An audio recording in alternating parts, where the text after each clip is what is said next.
are we? We're Black Americans. I can trace my family back, my ancestors back to the 1700s. Okay? So we're Black Americans. We have been here since the founding of the country. That matters, does it not? Does it matter that our parents, our ancestors were here since the founding, since the 1600s, since the 1700s? Is that relevant? Is that significant? Yes, I think it is.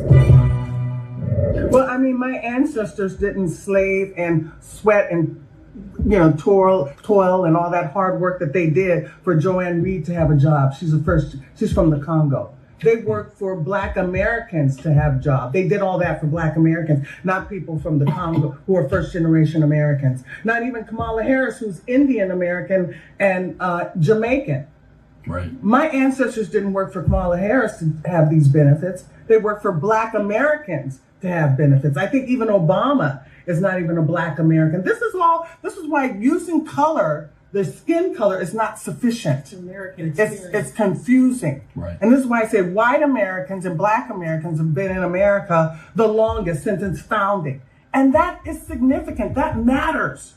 That history matters. And so this is why, and I don't know why so many, and I want to get into this issue about Black women, Black American women supporting.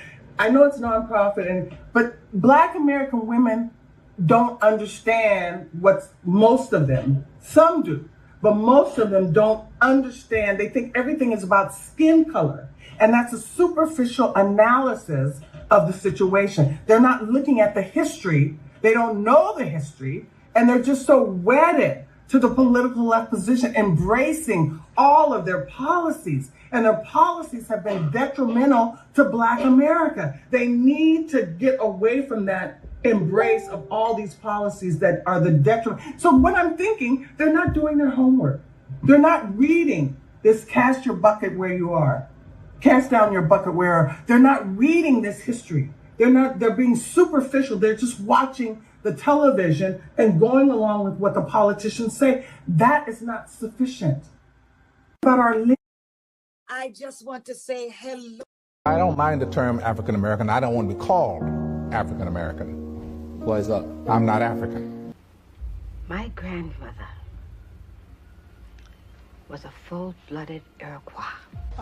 As you're aware, in 1912, Dr. Walter Plecker became the first director of the Bureau of Vital Statistics. But he was part of the eugenics movement, which was a movement about creating one race of people, which was white, and everything else was put in a pot, as Tina Marie would say, and stir it up and call colored. But basically, when he was the registrar for the Bureau of Vital Records, he changed the names of Indian people in Southampton County. Exactly. Their race from Indian to Negro or colored. Well, it was referred to as colored. The most significant thing here is to reveal the much greater amounts of Native American ancestry that are present within the African American population than most people realize, because they might have been misled by the use of terms like mulatto and also people of color. Some of us started here in this land. Everybody wasn't brought over from Africa. It comes as a great shock to discover that Gary Cooper killing off the Indians, when you were rooting for Gary Cooper, that the Indians were you. That the Indians were you. What kind of face you got, Bill?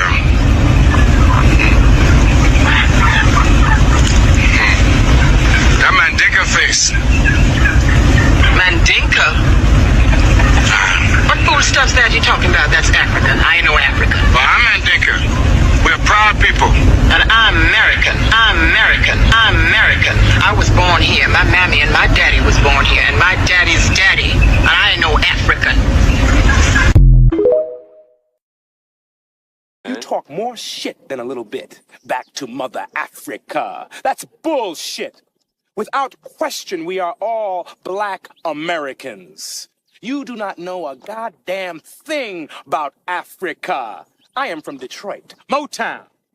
So you can watch Tootsie your monkey ass back to Africa if you want to.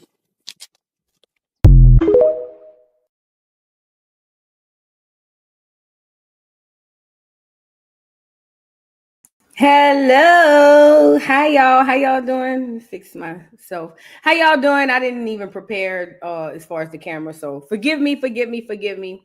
Shout out to everybody in the building. We will be discussing, well, first of all, welcome to Educational Friday. If you're new here, subscribe to the channel. We do this every Friday where we unlearn past folklore or fake truth, and then we unlearn those and relearn the real truth about what's happening. And today we're discussing Sinners. I want to do a little breakdown of Sinners, the movie.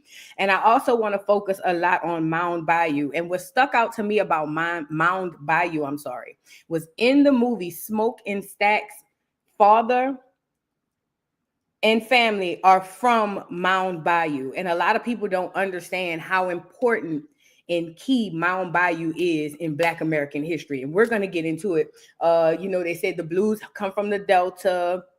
So this is all in the Mississippi Delta that we're dealing with. So I kind of want to touch a bit on Mound Bayou, give y'all a bit of history on that. I don't know if a lot of you guys noticed, the president, Teddy Roosevelt, stopped over there and named it the Jewel of the Delta. You see what I'm saying? So I'm just saying this was a Booker T. Booker T. Washington went over there and did a whole little spiel, did a whole thing, wrote a book about it and everything. And it was a town full of Black millionaires. We gonna get into it. Because see, they only give us the Tulsa and we got to go find the rest. But I keep telling y'all what happened in Tulsa, Oklahoma, what happened in Rosewood happened a lot of places in America for Black America. Because even though the history will tell you that we were all slaves in the South and then we got free, and I don't know where we was working at and who was paying us these top dollars, but either way, we made a whole crap ton of money and was able to buy land, open businesses. These are the facts. Everybody wasn't a slave, number one. Number two, even if you do your genealogy, you'll know what your family's history is. But there were a lot of successful Black people in the South during, before, and after slavery. Okay, so let's really be clear about that. But I'm so excited to talk about the movie today. Talk about the little history of Mound Bayou. And by the way, let me add this too. First of all, y'all like the video. Do you guys know that Mound Bayou had a hospital, a bank, a grocery store, a postal service, everything? They didn't have to leave out of Mound Bayou to go nowhere. As a matter of fact, Blacks from all over the rest of the South came to Mound Bayou to vacate. So when Smoke and Stack is saying that they left Mound Bayou, this is in the 1930s. So I want to say this is right after they started burning down stuff. Stuff just catching on fire and things of that nature. You see what I'm saying? We're going to get into it. But this will be after that, and it will make sense why they're in another part of Mississippi. And, of course, it ties the Delta to the blues because the blues has always been known to has started in the Mississippi Delta, okay? And listen, it wasn't because everybody was outside picking cotton. I get it. Some of them was, and they were using their pain to put on this music. But at the end of the day, it wasn't because every single Black person in the South was picking cotton. That's just not the truth. But we're going to get into all of that, you guys. Get the likes up on the video, please. And thank you. I really appreciate each and every person for being here. You didn't have to be here. And shout out to everybody in the building. April, thank you for the super sticker. I appreciate you, beautiful. Thank you so much. And William, to my lovely, beautiful, handsome person. Love you down to the ground, baby. And thank you so much for the super sticker. Now, I want to start off. Hold on. Let's start off with Mound Bayou and its history, okay? T-Day coming in per usual, stomping with the big dogs, making it rain. I make it rain. I make it rain. I make it rain. I make it rain. I make it rain. I make it rain on them hoes. I make it rain. I make it rain. I make it rain on them hoes. Thank you so much, TD, for the super chat. She says, Educational Friday. Thank you, Vu. Thank you for being here. And everybody else in the chat. Shout out to y'all, please. Hit the like button. That's all I ask you to do is just hit the like button, get the video out in the algorithm. So before we get into, thank you again, TD. I appreciate you so much, always, per usual. Before we get into Sinners, I want to get into Mound Bayou really quickly. So Mound Bayou was a very affluent, very successful, upper class Black city, town, if you want to call it that, in did I put that? Did I send that picture up here? In the Delta, Mississippi, in Mound Bayou. Okay, it was founded by a few brothers. They went down there. One was a doctor. They had the doctor go do his thing, open up hospitals. Everything was centered. Remind you, when we spoke about it the other day, I want to say, I can't remember. A lot of this stuff didn't start going to the craps for real, to the shooter until after or during the civil rights. That was the civil rights movement was the final nail in the coffin to take away Black American wealth. Okay? Facts. We were fine economically as a collective. We were not dependent on the system. We were not dependent on any of these things. We were doing extremely well. Not everybody. Some people were poor, but they got poor people. You know what I mean? But at the end of the day, as a collective, we were not doing bad. We were not doing bad. So I want to get into Mound Bayou, Mississippi. And here's a photo of, let me share it. Here's a photo of what these houses looked like in the early 1900s. I'm talking, I didn't share it. I'm talking about the late 1800s, early 1900s. These were mansions. Let me make this bigger. These were mansions that Black people, all Black, nobody else, all Black people lived, occupied, and ran this city. It was actually one of the most valuable places to get cotton from. People don't know about this, but they had a really successful cotton farm that they worked out there, and they had the best cotton in the world. Not the city, not the country, in the world. Also, they had an oil mill, Black owned, where they employed their own people. I need you guys to understand why these things are important, because economically, we were not beholden or dependent on the bigger society, on the bigger, grander scheme of people who's running the place. We could take our own money and deal with each other and keep the money within ourselves, okay? So this is around the time you got Black millionaires. What do you think? How you think the broke, clear KKK is looking at this and feeling? So this is an example of one of the houses, but we're going to get into really quickly. A little bit of the history of Mound Bayou. So Mound Bayou, like I said, is a place in the Delta. Hold on. Sorry. My bad. Shout out to everybody in the building, y'all. Please get the likes up on the video. Please. I appreciate y'all. I truly appreciate y'all. Let me scroll down. Okay. I want to get into Mound Bayou and what it is and where it came from and da. Mind you, also, I forgot to tell y'all, Mound Bayou is another place where the Underground Railroad passed through. Now, listen when I tell you Underground Railroad. A lot of people like myself thought that the Underground Railroad was a thing that was just, it's a figurative, not a literal term. So it wasn't a train underground. It was just a way that they were escaping the slaves and getting the slaves out. Well, it turns out Underground Railroad was really a train that traveled over and underground. Facts. And Mound Bayou had one of the railroad systems. Listen, they say Teddy Roosevelt, the president, drove in on Choo Choo 1, which was the train, Choo Choo 1, like Air Force One. And he deemed it the jewel of the Delta. If the Clears were looking at that, now see, history gonna say, and the Black people who remember or who was told stories like, oh, he was such a great guy. He was such a great guy. Boom, boom, boom, boom. I'm gonna be completely honest. He probably came out there, gave it a toast just so he could see it with his own eyes, and then came around there and told them KKK boys, go do what you got to do.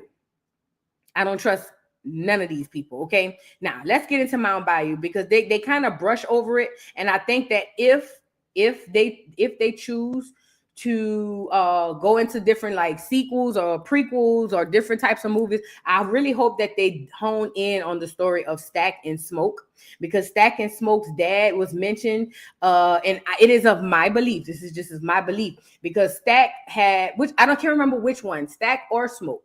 Both of those are played by Michael B. Jordan, but one of them made it his business to make sure the guitar got to Sammy.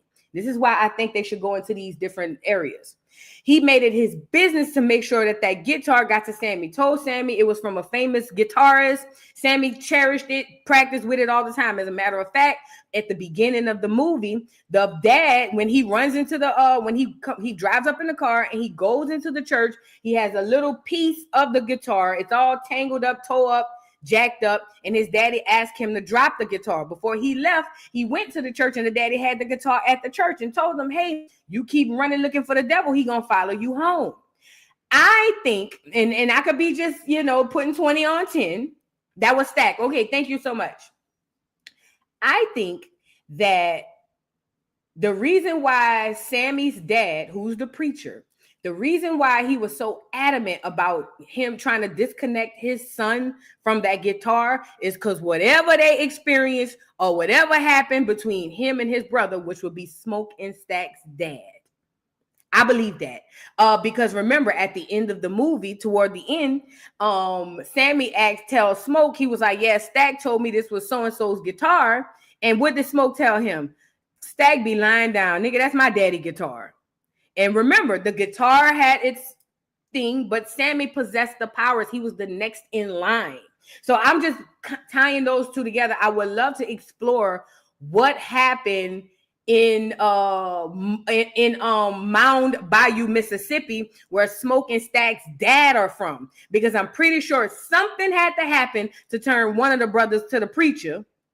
Think about how we are today. When niggas go to jail, what are the two things? What are the things they go find? A book and God. God and or a book and God. But either way, they go to a religion or they go to the library.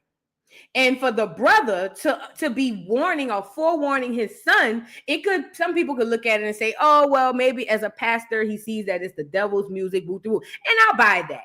But I think that there was something deeper and sinister there where he had experienced and or seen something that happened in the past. And that's why he was warning his son not to go down that path. Okay. And mind you, if the guitar actually belonged to Smoke and Stack's dad, which is his brother, Sammy's father understands and knows that that guitar is a problem, which would be why he took the guitar from him and brought it into church. Also, when Sammy came back from the whole situation, he told him to let it go and give yourself to God. So it's just so many ways we could spin this. But like I said, I wanted to get into this Mound Bayou situation because I had already been looking into the railroad, one of the most prestigious railroads in the South. Also, one of the gateways through the Underground Railroad, which was an actual railroad. So yes, Portia wasn't crazy. There should have been railroad tracks on the Underground Railroad.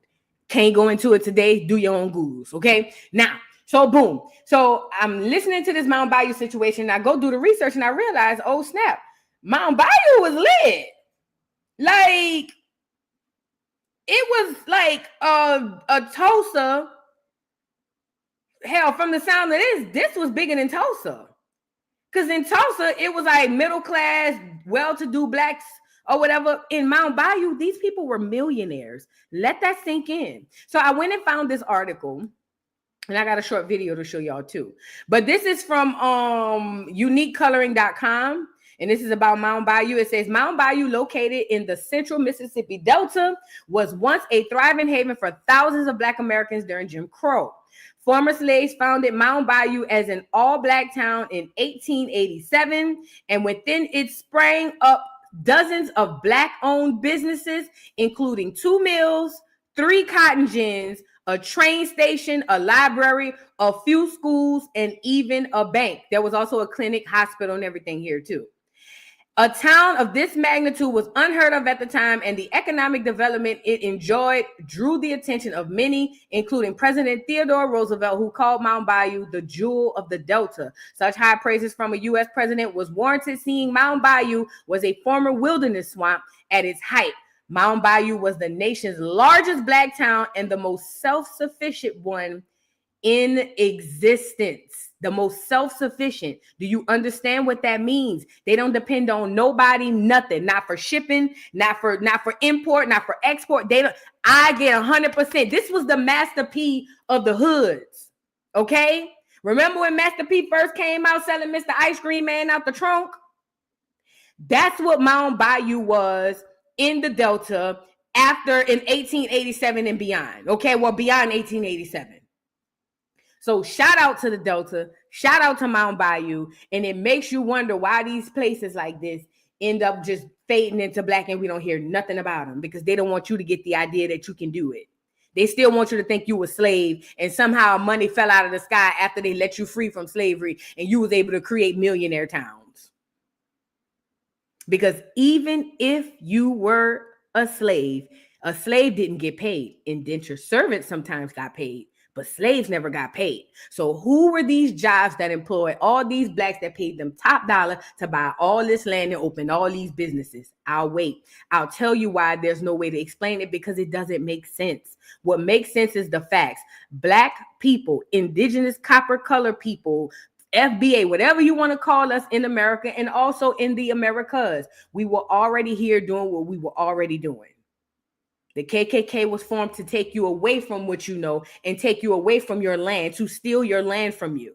That's what the KKK was all about. Nothing more, nothing less. Okay? So now, getting into this Mound Bayou back thing again, 3 cousins founded Mound Bayou: Isaiah T. Montgomery, Joshua P.T. Montgomery, and Benjamin T. Green. They had been slaves on the same property in Warren County known as Davis Bend Plantation. Their former masters was Joseph Davis, older brother of Jefferson Davis, president of the Confederate States. The cousins divided up the responsibilities requiring in establishing a town, with Isaiah Montgomery and Benjamin Green handling the business end of things and Joshua Montgomery dealing with the legal aspect. Okay? It also goes on to say, and I want to play a little bit of the video. The first order of business was securing land. I told y'all what a profit was, but securing land, and Isaiah and Benjamin accomplished that with a down payment on 840 acres in a remote rural town of Bolivar County in July of 1887. So they put a down payment on 840 acres. They put a down payment on it. Isaiah had been hired as a land agent for the Louisville, New Orleans, and Texas Railroad, and its owners were planning to build a railway line through the Mississippi Delta. Okay? It also says, which required the establishment of towns. The rail company saw newly freed blacks as an untapped source of future revenue, particularly if they were able to establish some of those towns. Hence why Isaiah and others like him were hired as land agents. After the land was purchased, Isaiah and Benjamin started to recruit settlers from which they could draw a labor force. The land was densely overgrown with trees and undergrowth that was nearly impossible to navigate without cutting implements. It says, beyond that, wild animals still roamed the interior, and swamp fever eventually claimed the lives of a few settlers. More and more recruits descend on the swampland. The first waves comprising ex-slaves from Davis Bend Plantation and then former slaves hailing from various parts of the South. Together, they did the grueling business of clearing the land. In 1907, Booker T. Washington published his account of Mound Bayou's founding, saying, it was not the ordinary Negro farmer who was attracted to Mound Bayou Colony. It was rather an earnest and ambitious class prepared to face the hardships of its sorts of pioneer work. Mound Bayou was a very prestigious black, affluent, all black places. These wasn't no nothing ass Negroes. You feel what I'm saying? These were black Americans who were educated and who were educated in school and also educated in business and in trades, so that they can own and operate their own whole place. And they drained the swamp. I'm gonna show you some photos when I put the video up. There was a swamp there that they had to drain. Who will be the only other people who can navigate through the swamp and drain it and make sure they clear it? People who are of the land, which are who? Black Americans. Really quickly, hold on. So when you're telling me that these people went to this place that was nothing but swampland and then cleared the swamp, drained the swamp, and then build a millionaire establishment over it, like, yeah, that's all I really need. That's all I really need. Hold on. Let me see. Is this the one I want to show y'all? No. Not this one. I'm sorry. Hold on. Let me. I'm trying to grab the video. Oh, I forgot to tell you about one other thing too before we move to the video. The railroad. We got to get on the railroad. But it is like I said, one of the oldest black cities, successful cities exactly in the history. Hold on. Let's get into this railroad. Where's my link? Where's my link? Hold on. Y'all get the likes up on the video, please. Please get the likes up on the video.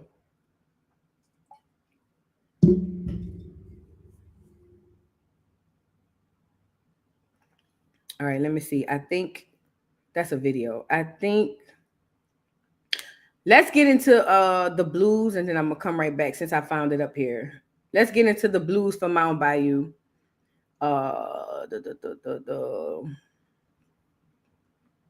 And forgive the African American terms and all that stuff. You know, it just depends on who writes the article. But Mound Bayou blues, Mound Bayou music has been one of the many facets of African American culture, proudly nurtured by the community on Mound Bayou, ranging from the blues and R&B in cafes, lounges, and juke joints to musical programs in schools, studios, and churches. Mound Bayou cast of performers, both formally schooled and self-taught, has included the pioneer king of Delta blues, Charlie Patton, fiddler Henry's son Sims, singers Nellie Tiger Travis and Sir Lattimore Brown, and guitarist Eddie L. Now, it is being said in the movie Sinners that there was a relation or correlation to the fact that I think that's who Stack said that the guitar belonged to, Charlie Patton. That's what it was. He gave him the guitar saying that it belonged to Charlie Patton, who was from the Delta, but it turns out it wasn't. It was actually his father's guitar. So then it says, Mound Bayou's legacy in blues and rhythm and blues extends from the earliest Delta blues to the 21st century Southern soul. Charlie Patton, who paved the way for Delta blues, lived, performed, and even preached in and around Mound Bayou at various times. Son Sims, a resident here in 1900, later performed and recorded with Patton and Muddy Waters after moving to Pharrell. It says a dance band from Mound Bayou reported in a 1932 issue of Chicago Defender was called the Southern Rangers. The town was also the itinerary of many minstrel shows. It also says several performers with Mound Bayou roots launched careers after leaving Mississippi, including Lattimore Brown, Eddie L., General Crook, and Sylvester Boynes. In the 1960s and 70s, Brown recorded regularly, primarily in Nashville, and although his career was plagued by misfortune, he enjoyed a late career revival after a soul music internet blogger tracked him down in Biloxi. It says L and guitarist Earl Drain from Europora, Mississippi, recorded in Chicago as the blues rockers for the Aristocrat and Chess labels in 1949 and 1950. Oh, so they was with Chess Records, you know, from with Beyonce in the movie. Y'all know what I'm talking about from that movie.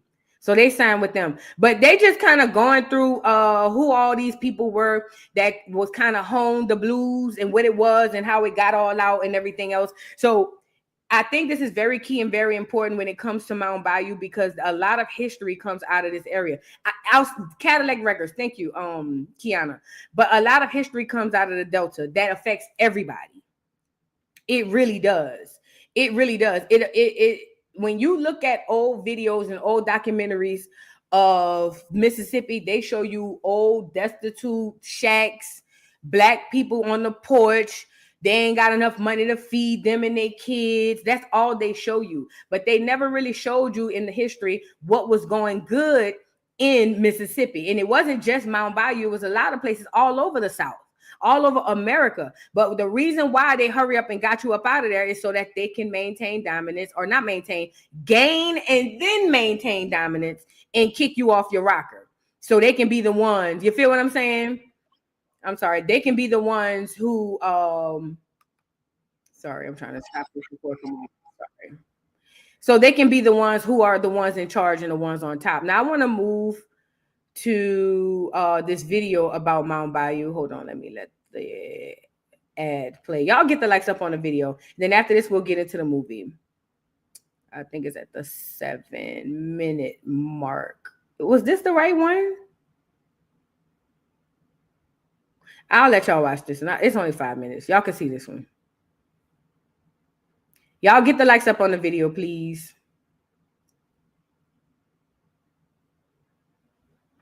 Mississippi, the oldest all-black town in the United States. Mound Bayou, located in the Mississippi Delta, was founded in 1887. Two former slaves, Isaiah T. Montgomery, a prominent businessman, and Benjamin Green, had a dream even before the Civil War to establish the largest United States African American town, and that is how Mound Bayou came to be. Their vision was to create a self-reliant, autonomous black community. From 1890 to 1915, Mound Bayou was a land of promise for African Americans. Encapsulated in this promise was self-help, race pride, economic opportunity, and social justice in a self-segregated community designed for blacks to have minimum contact with whites until integration changed the social dynamics. Known as the Jewel of the Delta, Mound Bayou was established in 1887 and incorporated in 1898. The town is the oldest United States all-black municipality founded by ex-slaves. The two former slaves purchased the 840-acre land for $7 per acre. The men paid $420 down with the balance due in 5 annual payments. The area was selected because of the Louisville, New Orleans, and Texas Line Railroad that ran right through the center of the town. It didn't take long for Mound Bayou to flourish. It became the largest African American community in the nation.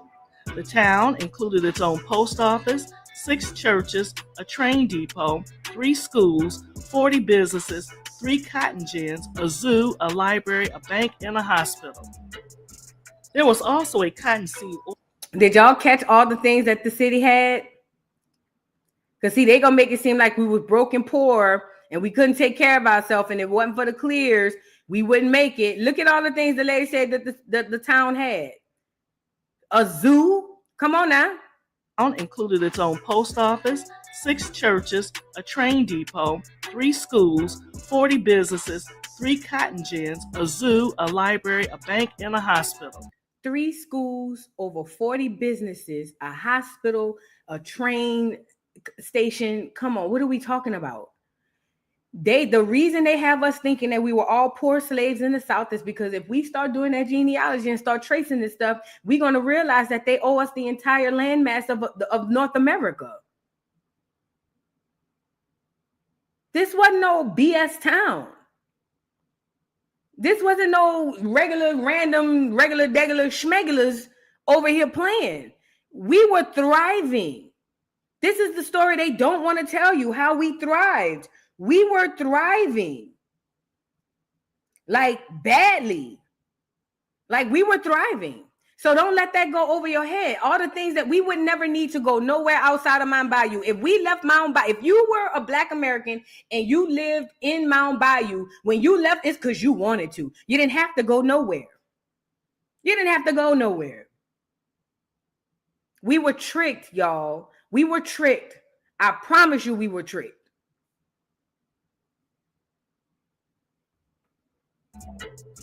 There was also a cottonseed oil mill where numerous blacks were employed. A town of this magnitude was unheard of at the time, and the economic development it enjoyed drew the attention of many, including Booker T. Washington. Washington spoke at the opening of the Mound Bayou Cotton Oil Mill on November 15, 1912. It was the largest cotton oil mill in the state, which Washington stated symbolized the effort of this all-black town to establish the technological basis for economic self-sufficiency. The New York Times estimated in 1910 that 90% of Mound Bayou's 8,000 residents owned their own homes and had comfortably sound bank accounts. Pause. That's huge. I'm going to let her say it one more time. The New York Times estimated in 1910 that 90% of Mound Bayou's 8,000 residents owned their own homes and had comfortably sound bank accounts.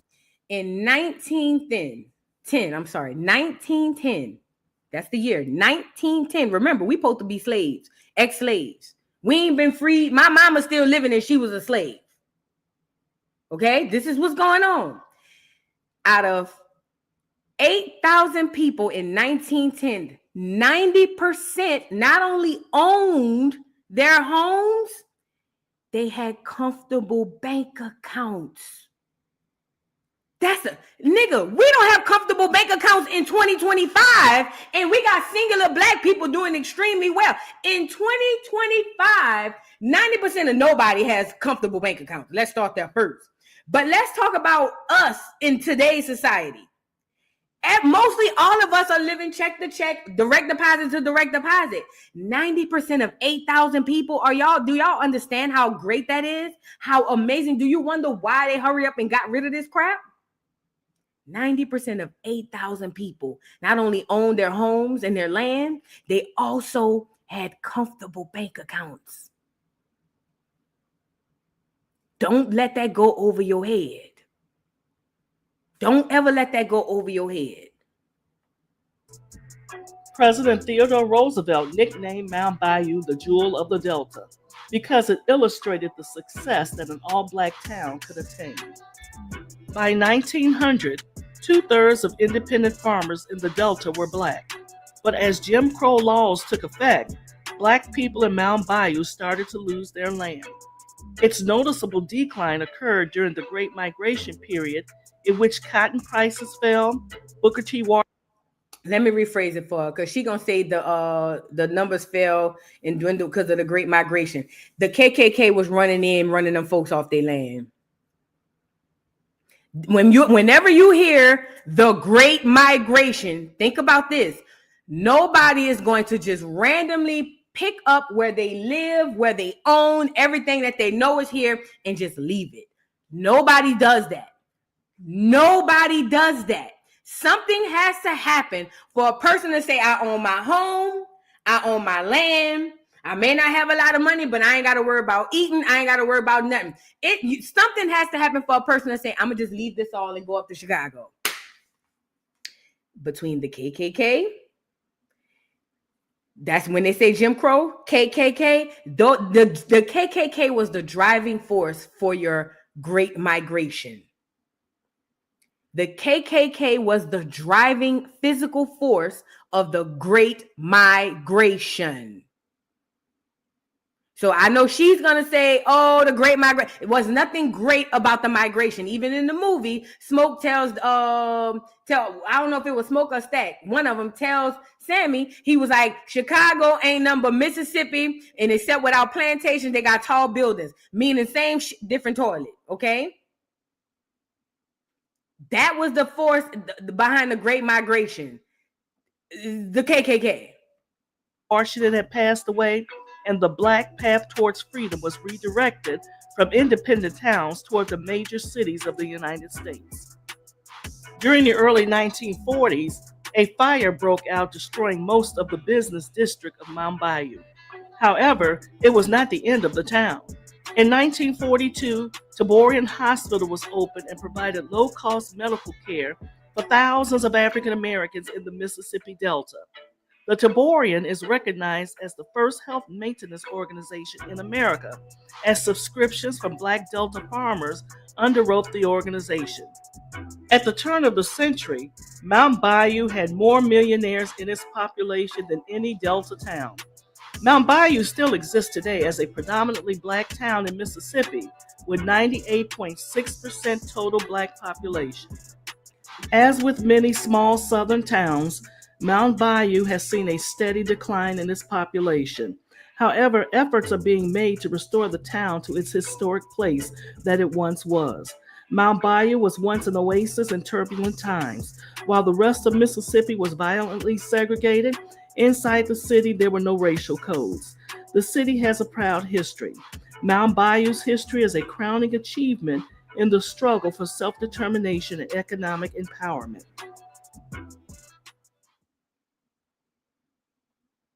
All right, so y'all heard that Mound Bayou was a safe haven as well for blacks in the South running away from slavery. There were no slave codes. So basically they had their own economy, their own laws and everything. Because you can go to Mound Bayou and find safe haven. See, when we went and ran down there to get this right to vote and all that stuff, we do not understand everything that we relinquished, not only the vote, the civil rights movement. We do not understand what we did. But again, our ancestors were children for the most part. A lot of them just didn't know. So I'm not going to ever sit up there and blame my ancestors for doing what they thought was right. I praise them and I thank them. But they just didn't know that they were being tricked. The masses, at least. You know what I mean? I want to show you guys, hold on one second, a couple more clips, and then we're going to move on. So there's this, is this the video? Let me see, get to 7 minutes. Yeah. So there's this video I want to show y'all. Let me pull it up on YouTube. It's only a couple of, little parts I want to show y'all over here. Then we're going to get into the centers. Y'all get the likes up on the video because, like I said, we're only here because Smoke and Stack made mention that their daddy is from Mound Bayou, and I wanted to get into it. From I'm educating you, and then you pass this on to your children. Hold on, this is a very and your other account. So these people were highly educated, highly functional in commerce, highly functional in industrialism, commercialism, and they ran the plantation in a very pristine manner. And so much so that they had the highest rate of cotton there than anywhere else, agriculturally, just all around, very highly educated, because they didn't go from like grade 1, grade 2, grade 3.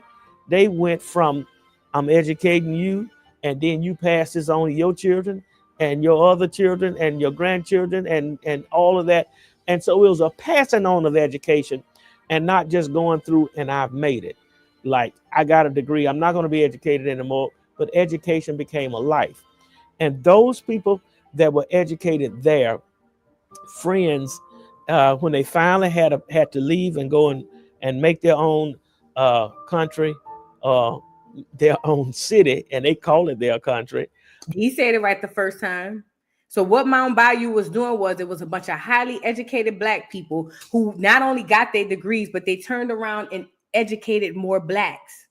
That's what they were doing. So Mound Bayou was a hub for Black people to go to. If you need to go over here to get on your feet, go over here. We're going to have a place for you to stay. We're going to teach you how to read, write, count, whatever set you up so that you can go and develop your own country. Texas is a country. Louisiana is a country. Florida, New York, Jersey, Cali, these are all countries. I know we call them cities, but they're countries.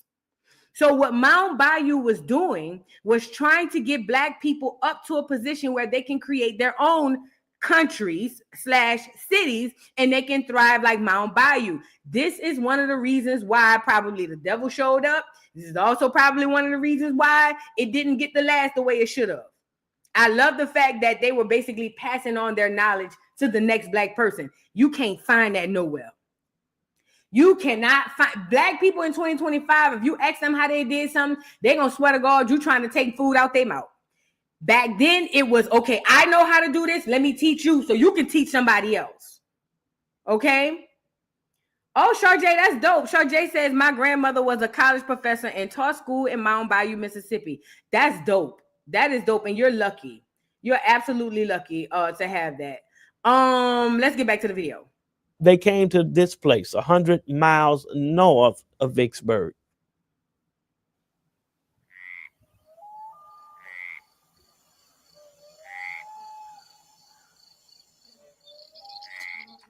It was heavy swamp areas, and that's where they bought this land from, was the train organization at that time.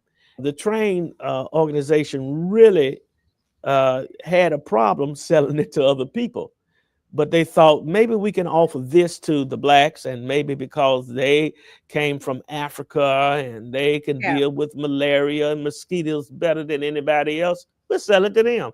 They did. You want to know what was going through them clear people head? They used to being in the bayou. They from here. This they land. They know how to navigate out there. Slaves would hide out there for months, sometimes years at a time. A lot of guerrilla warfare happened in the swamps. They sold and gave that land or sold that land to us because they knew we were the only ones who could get the land up to where it's supposed to be because we the only ones know the land. Now he's gonna make it seem like, and it's probably through his indoctrination and his, education at the time. But he's saying it's because we African and we come from Africa and we had malaria. But it doesn't make sense when you think about it. I'm black, but I'm not a black Hawaiian. If I get lost in the middle of Hawaii, I'm not gonna know where to go and what to do. If I get dropped off in the middle of Hawaii right now, and I'm black, there are black Hawaiians. If I get dropped off in the middle of Africa, Hawaii, or whatever, where the other black people are, I will probably not survive because I'm unfamiliar with the territory, unfamiliar with the land, unfamiliar with the crops, unfamiliar with everything. It makes absolutely no sense that we will come off a boat from Africa to an unforeseen land, don't know nothing about it, and we would thrive this hard. The reason that it didn't go like that is because it doesn't make sense and it's not true. What's true is you were already here. You were already navigating the swamps. You were already fighting in the swamps through guerrilla warfare. You were already doing all these things. So who else will we give the land to or sell the land to and let them deal with it? The people who know how to deal with it, which are the indigenous, copper color, black, African American, black American, whatever you Negroes are today. You get what I'm saying? So that's why they did that. But these people that came, the Montgomerys and the Davises and the Greens, all of the rest of them that came, they drained the swamp. Mm-hmm. And this was the real swamp draining. They actually drained the swamp land, and they strategically drew up how to do it. And within so many years, Mound Bayou became a thriving. Now, what makes you think some regular dumbass slaves who ain't never read nothing, don't know nothing about nothing, was able to drain a whole fucking swamp?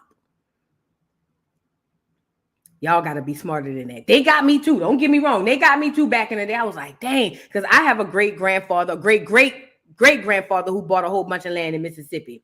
And even in my family, they said, oh, because he was a slave and he saved his money. Girl, I'm pretty sure they weren't paying the slaves top dollar. How did he get the money? You see what I'm saying? Yep, you're right, Glamorous. That's where Trump got it from. Drain the swamp. Yes, sir. Mill S, thank you for the super chat. Says, appreciate you so much, Boo, and learning new things. Thank you so much, my love. Thank you, Rashida Libra. Thank you for the super chat. What's up, Boo? Educational Friday. Prison for me. Yes, honey.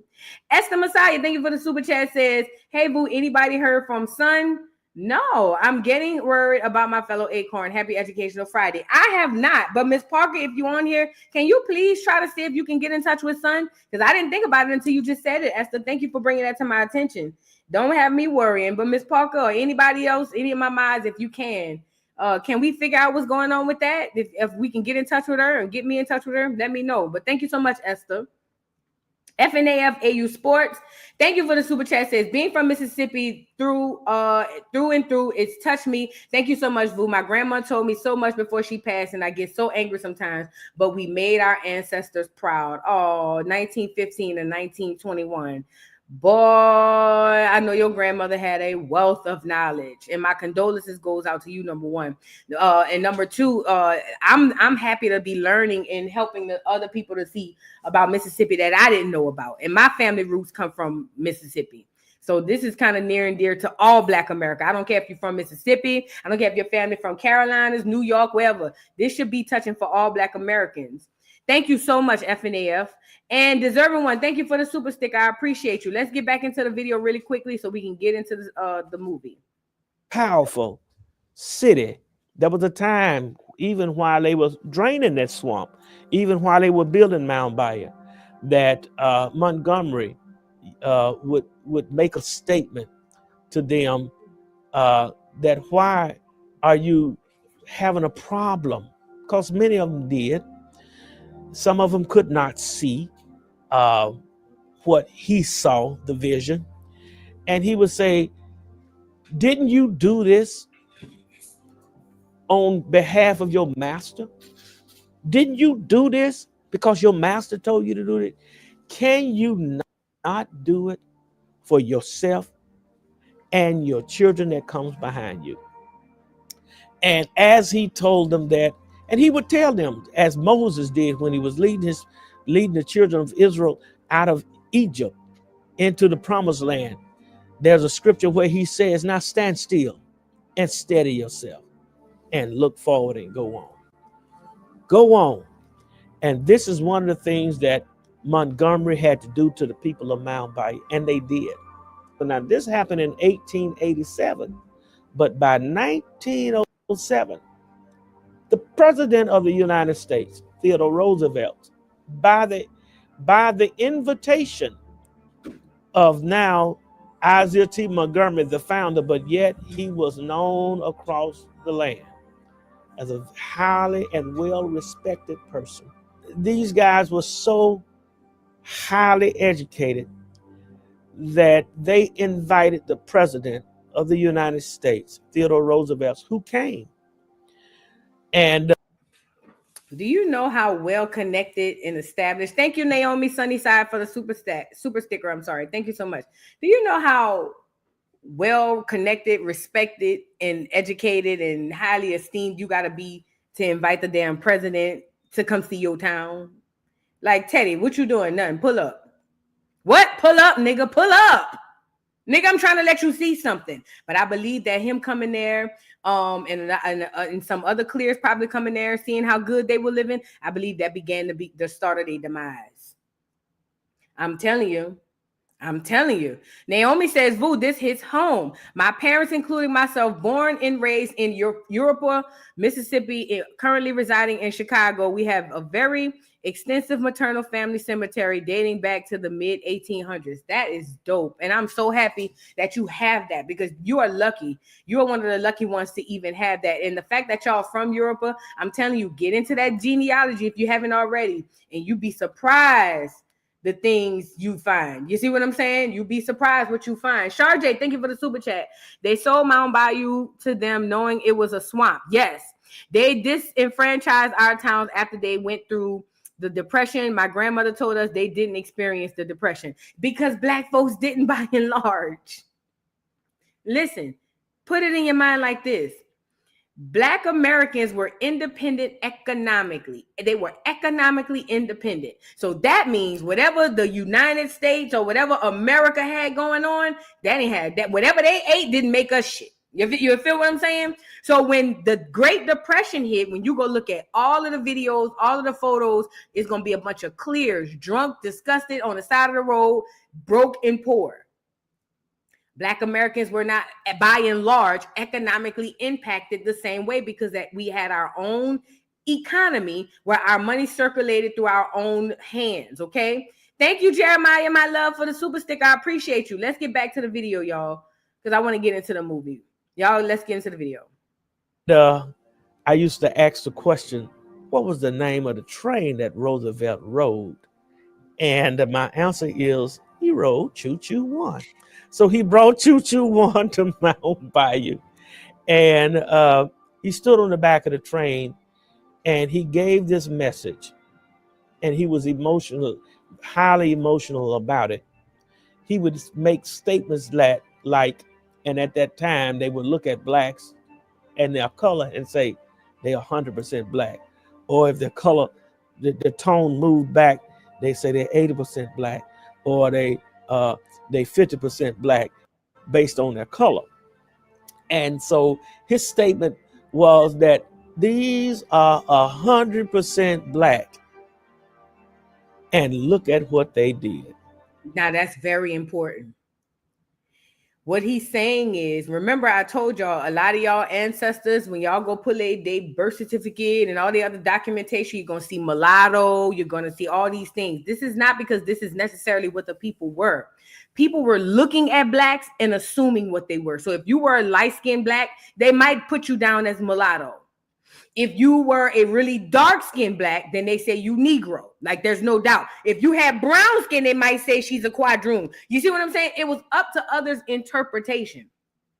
When he said he saw the town and said, this is 100% black, meaning everybody look like me and you, and they're thriving this way, I think that's probably the worst mistake Mound Bayou could have did. A lot of white folks to come over there and see what they had going on. And he called Mound Bayou, coined the phrase jewel of the Delta, which we use right now. Mound Bayou is the jewel of the Delta. And Theodore Roosevelt gave us that. And All right, so we heard that. We talked about Theodore Roosevelt giving them the name Jewel of the Delta when he came to visit. I want to play this part for y'all really quickly. And they were able to use that as another way of identifying him because he had that ring on. Mound Bayou was known throughout the North Mississippi area as being a haven for blacks. We had sort of like an underground railroad, since we had a railroad that came through here. It was built on a rail line. People knew in Mississippi, black people at least knew in Mississippi, if you were ever in trouble anywhere else in the state, that if you made it to Mound Bayou, you could make it to safety. That's major. He said they had their own portion or own segment of the Underground Railroad that came there in a place and a time in a state. So it's given to me, like the other man said originally, Mound Bayou was its own country because they didn't follow by the other same rules in Mississippi. Okay. So when you made it to Mound Bayou via the Underground Railroad or however you make it there, you were safe. They couldn't come in there and come grab you at all. You see what I'm saying? This is how rich inheritance and all this thing that Mound Bayou was. I thought this was amazing when I started hearing about this. And a lot of times there are many stories about people who came from different places in Mississippi and came here and got here and they got on the train and went somewhere else just to get safe from whatever was going on. After that happened with Emmett, of course, his mother came down. She wanted to come. Oh, yeah, I forgot to tell y'all. Emmett Till, this is with the whole Emmett Till situation. It also happened in Mound Bayou. This is how dope Mound Bayou was, though. The black men in Mound Bayou made sure that Mammy Till could get down there back and forth to the courthouse, back and forth to the coroner safely. They literally guarded her with their own lives and made sure that she was straight and made sure that they were also able to get her and Emmett's body back to Chicago where she can have an open casket and do the whole funeral. So I forgot to mention this part. This is the Emmett Till portion of Mound Bayou and what was going on. And if you know anything about Emmett Till, they are from Mississippi, but his mama and a couple other people moved to Chicago. Remember, this is the Great Migration. She sends him back to Mound Bayou to visit. And unfortunately, the unfortunate happens. But her family and her roots at the time is from this area. Okay. So if you ask me, it wouldn't surprise me if this was one of the things that the KKK and the powers that be were trying to do to get us to leave and be afraid of staying on our own lands, you know? To the trial. And they had to have a place to stay. So not only did Mamie Till stay here, but the black press and the black public officials all stayed in Mound Bayou because in the Mississippi Delta, there was nowhere else where a black person at that time could have safe accommodations. When that trial happened, it was a natural place, especially because T.R.M. Howard was already involved in the civil rights movement. He was a fiery orator, and he would go around the country not only mentoring civil rights leaders here, but he was also mentoring civil rights leaders in other states and other places. And he was a nationally known figure. And he would end up inviting Mamie Till Mosley to come to stay in Mound Bayou. And he hid her out in his home. He had a large home, my dad said. And he talked about his home. He talked about how he would hide her there. And they talk about the security that he had. He had people that were security. But yet when he drove his car, he would have guns in his car in places that nobody else could ever find. And of course, he would stop many times when he would cover for Mamie Till, would drive her from here to the court or from here for investigation. There was a caravan of armed guards taking her to and from the courthouse. And matter of fact, my dad tells me they would lay her down in the back seat, put a cover over her, and take her back and forth because they had snipers out ready for them going back and forth to the courthouse. Dr. T.R.M. Howard, I would say, instigated a lot of the things that went national about the Emmett Till and Mamie Till Mosley investigations of that case. And so Dr. Howard was like in the background making things happen. He made calls, he knew people, and no wonder Miss Mamie was able to make some telephone calls, because if you call Dr. Howard, he knew who that knew somebody else that knew who would be able to tell somebody else to tell them to deal with this. And those are the types of things that you needed during that time. And that's the reason why Emmett Till's body didn't go in the ground in Mississippi, because if it had gone in the ground in Mississippi, we would not have had the civil rights movement. And it was because they took that body the way it was and sent it to Chicago, Illinois, where she could expose that body to the world. That's the reason that we had civil rights. If there was not a civil rights movement, then there would not have been a pause in that. And then we could send it all the way back to contribute that to the work that Dr. T.R.M. Howard did during the time of the Emmett Till trials. Mamie Till, not only, she did not come, when she came to Mound Bayou, she did not come to a strange place. There are family members that are still here that are related to Mamie Till, even though she was hiding out at T.R.M. Howard's house. She made her way through the community. She was able to talk to her relatives. She was able to later on come back and revisit Mound Bayou and go by different people's homes and talk to different people about what actually happened. You know, what's reported in newspapers and what actually happens sometimes can be different. And she talked about how important it was for the whole world to see what they did in Mississippi. She released her son's death to be a seed planted for the rights of African Americans across this country. She released that. So that was a whole nother situation that comes from in or around the area of Mound Bayou. The Delta, Mississippi is really the core to a lot of us. And a lot of things that we had in the past. I think the difference is back then, the focus was different. People were really trying to work together in community and help each other. I think that we have some people still trying to do that now, but nowadays we've gotten so far removed from family reality and helping each other. It's scary. But yeah, I just wanted to show y'all a couple of those things about Mound Bayou. And remember, we're talking about Mound Bayou, but the reason we're talking about it, hold on, let me pull it up. The reason we are talking about Mound Bayou is because Smoke and Stack, who are played by Michael B. Jordan in the movie Sinners, speak about how their father is from Mound Bayou. Okay, they killed him. Well, I think Smoke killed for Stack. I can't remember, but we about to get into it. But his dad ended up getting unalive, and here we are. And they had to get the guitar to Sammy, which is their little nephew. But let's get into the movie. But I wanted to get into that part so we can kind of, and I'm going to do a video on Mound Bayou as well.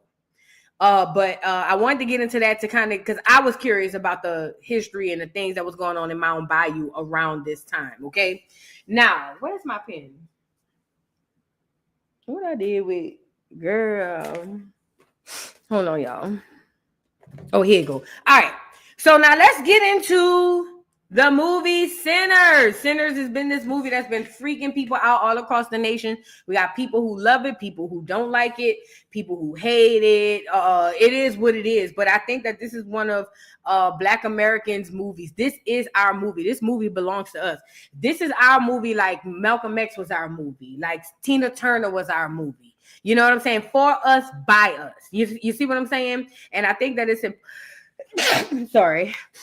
Sneeze on the truth. And I think that it's important that we talk about this and celebrate this and not be shamed to celebrate us and what our ancestors did and the things that we come through and come from. Because at the end of the day, good, bad, or indifferent, if it were not for said ancestors, a lot of the things that we have and others have wouldn't be here today. Okay.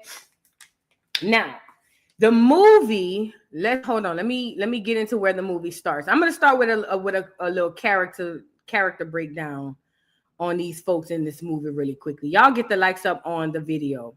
I can make it bigger. Okay.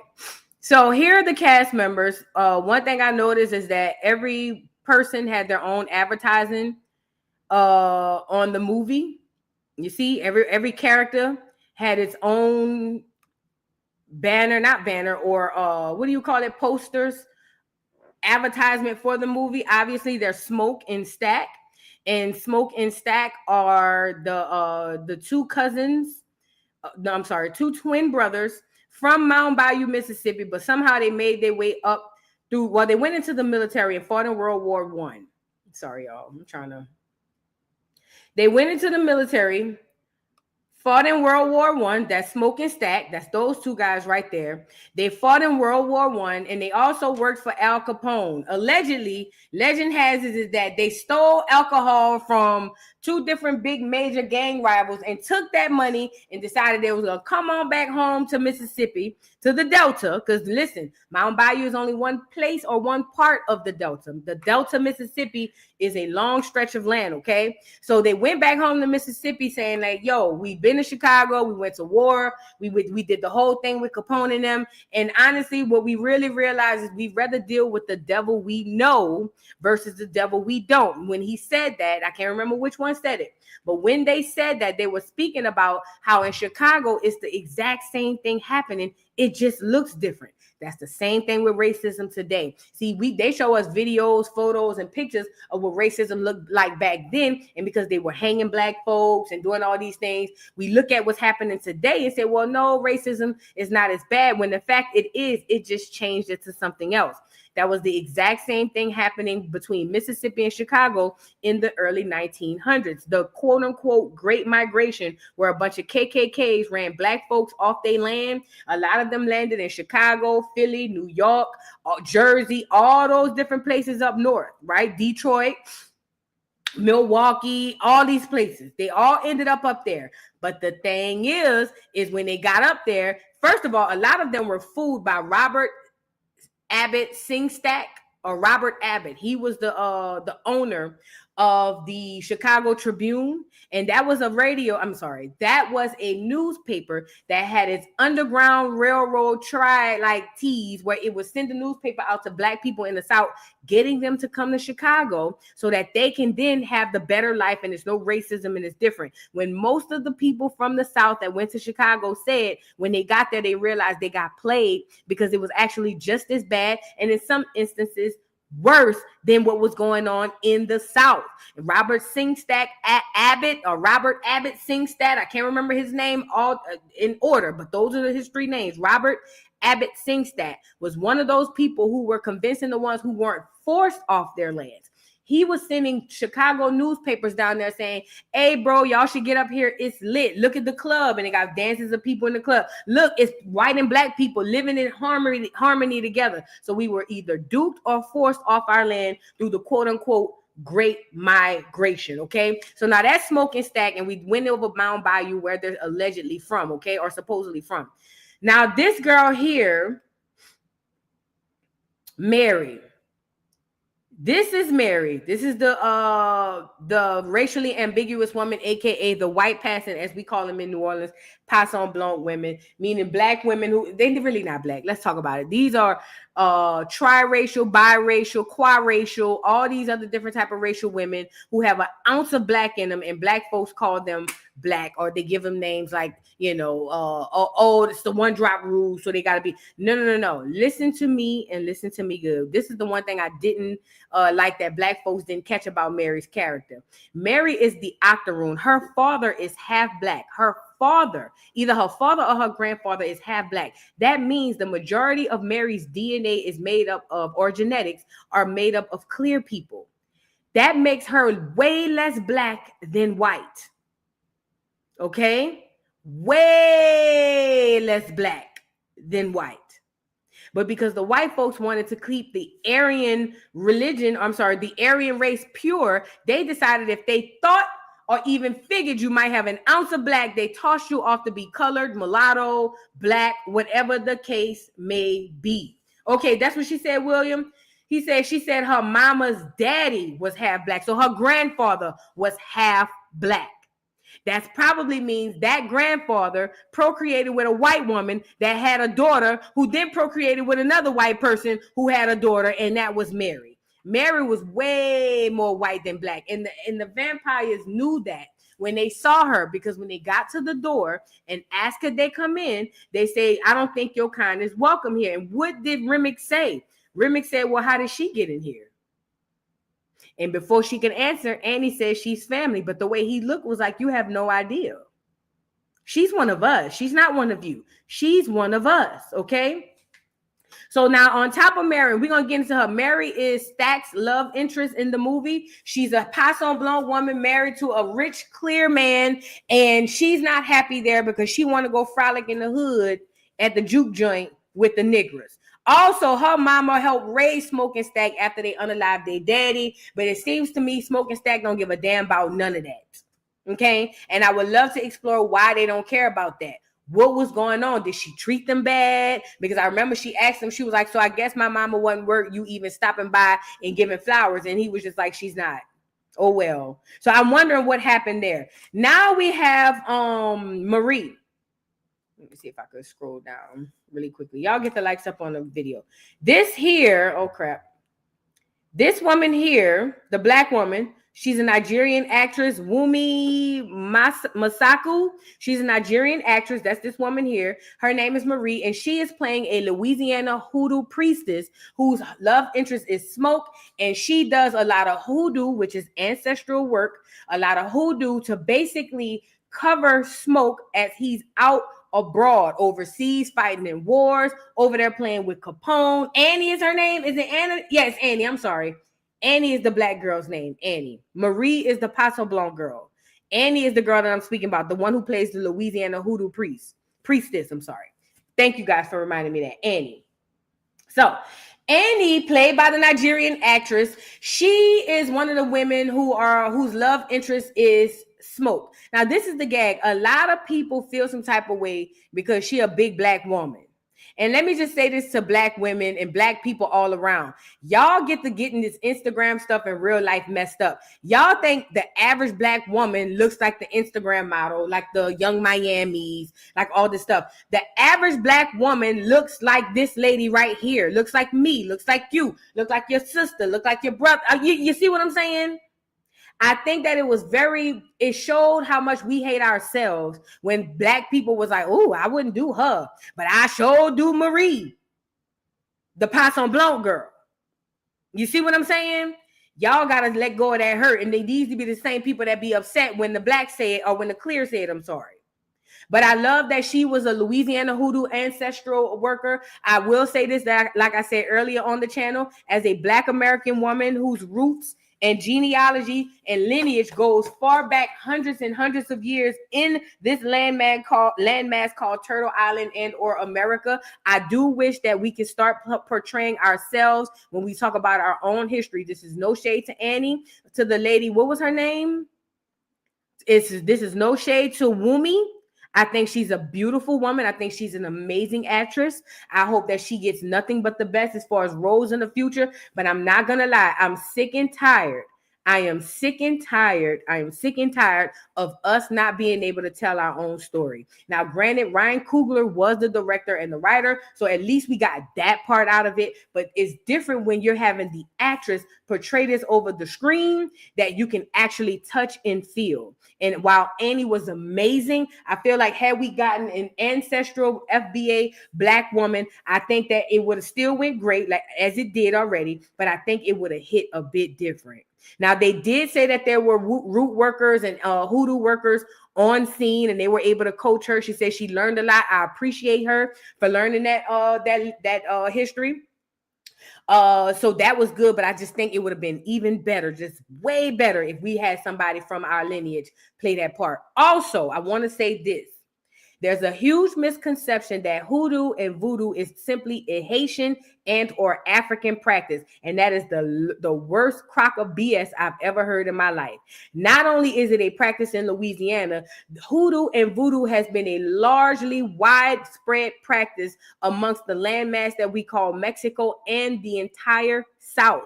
Louisiana, Mississippi, Texas, Alabama, Georgia, Florida, North Carolina, South Carolina. The biggest slap in the face is for us to believe that we have to outsource that knowledge and that spirituality from somewhere else. That is the biggest crock of bull. We were already practicing our own versions of hoodoo, voodoo, and all these other things. So I don't want us to leave here thinking that just because the movie said so, that it had to come from Haiti or it had to come from Africa. How about this? Before the clears were invented and or dropped on our doorsteps, we practice spirituality more than any sort of so-called religion. They gave us the religion. Okay? To this day in 2025, people still have altars. People still pray to their altars. People still practice hoodoo, voodoo. People do ancestral work. People still to this day are practicing those things. It's just not as popular as the Black church. Okay? So let's really be clear about that. But other than that, I think Wumi did an amazing job. I thought she was amazing. Now, again, she plays Smoke's love interest, who's the Louisiana hoodoo priestess. Now, moving over, we have, what was his name in the movie? Cornbread. Cornbread is the big old Handfield. He was out picking cotton. That was his job. That was his job. He wasn't a slave. But this was in the early 1900s, so it makes sense.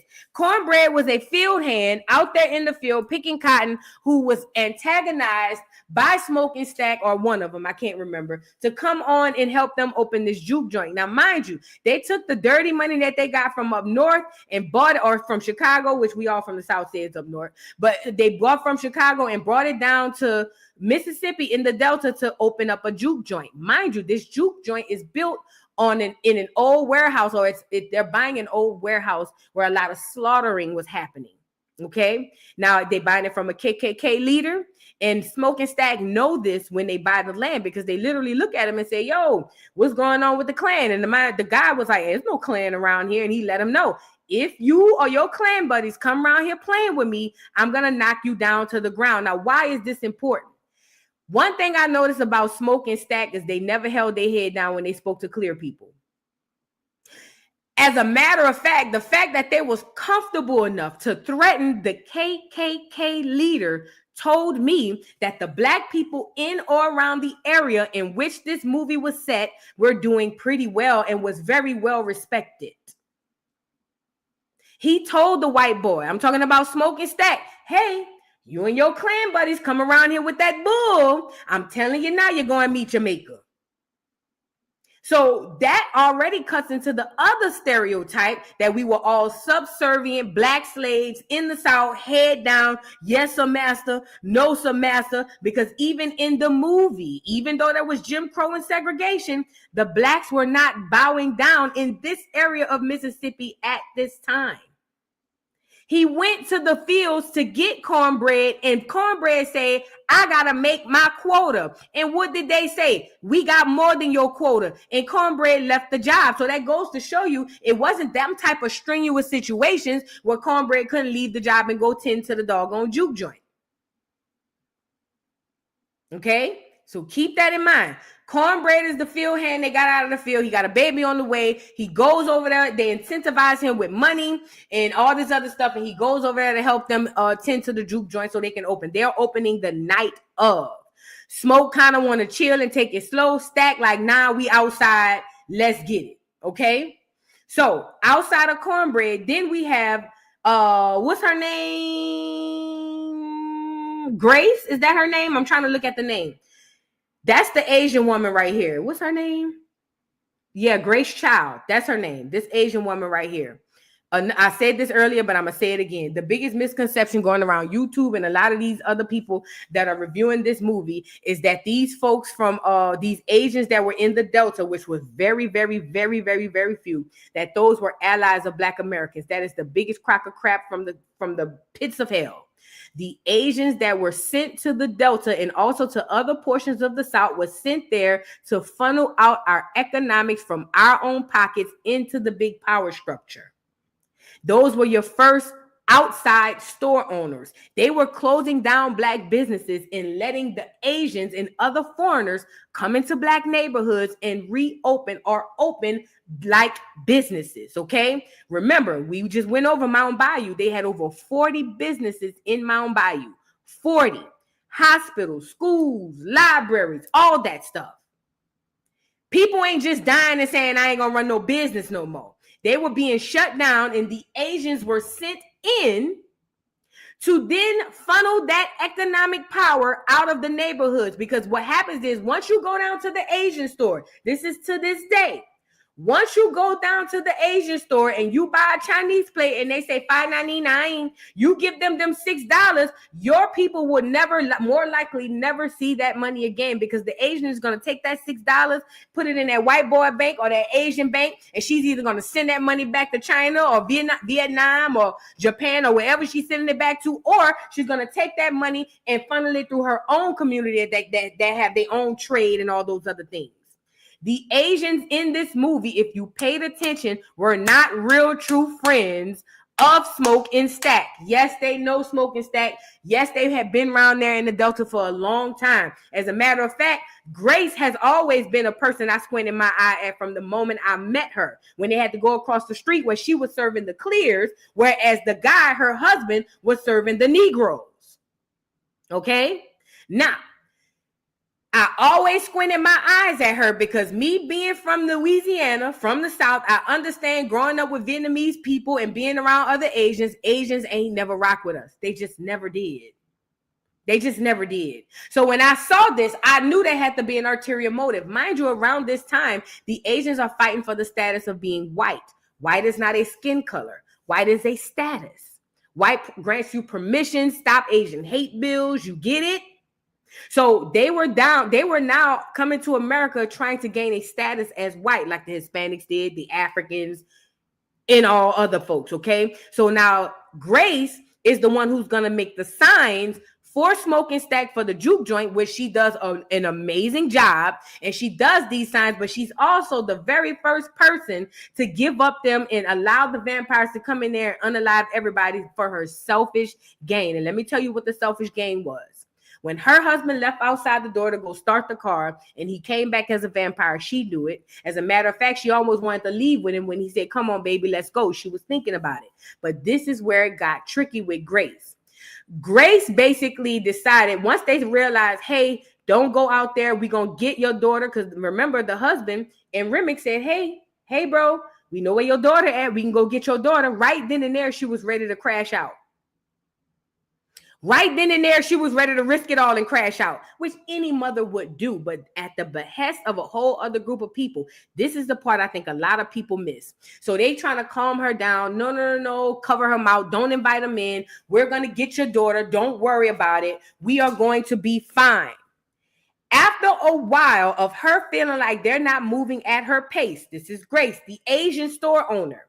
After her feeling like they're not moving at her pace, she then got up and started gaslighting them, saying, I thought y'all were some real good black people. I thought y'all were prestigious. I thought y'all didn't let the KKK and all these other folks play with y'all. But I see when it comes down to it, y'all really is scary. And yeah, y'all allowing these folks to come over here, have us locked off in this place and da-da-da-da-da-da-da-da. And when she realized that wasn't working, then she screamed out. She took the doggone the cocktail, lit it, set the house on fire, and then opened the door and said, come on in.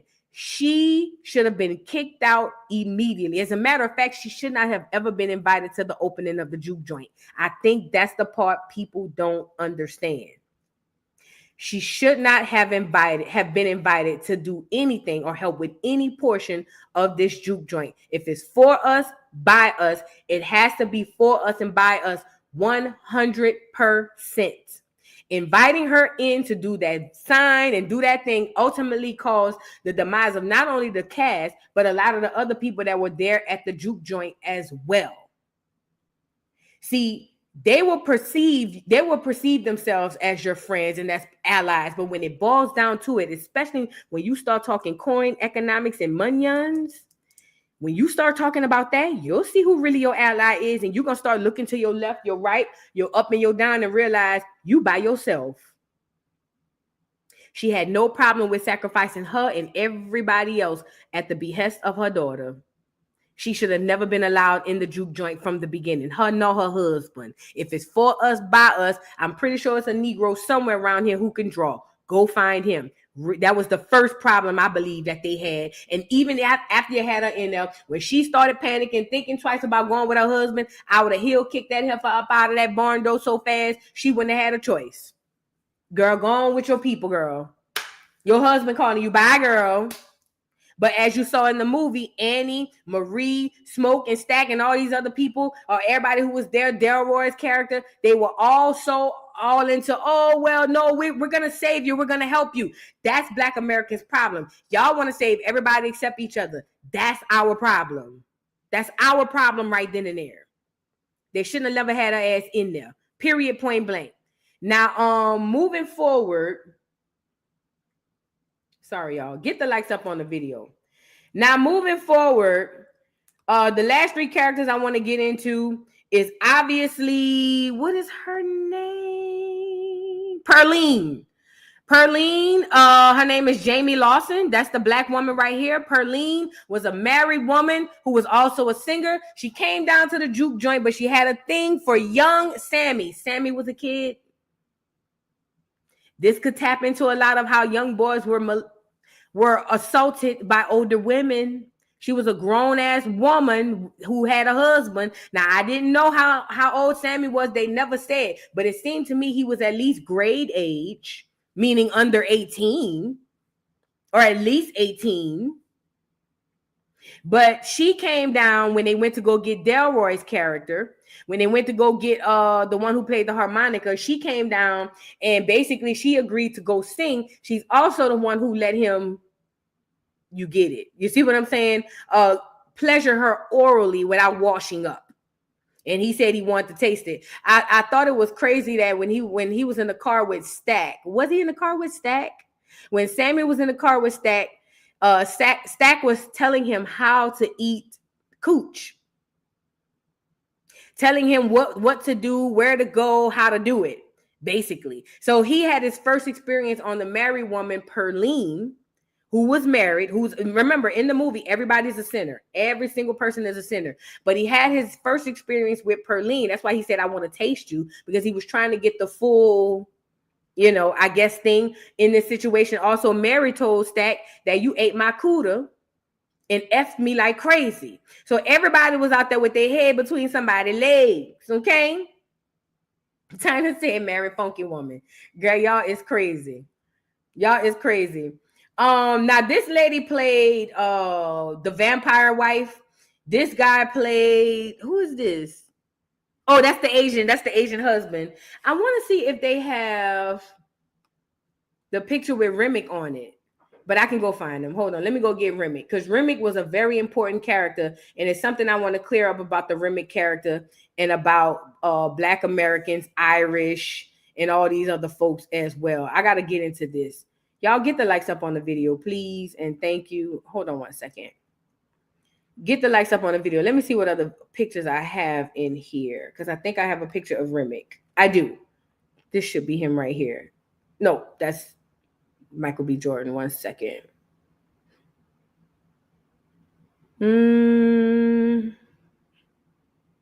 If I don't have it here, I'll get it from somewhere else. Hold on, y'all.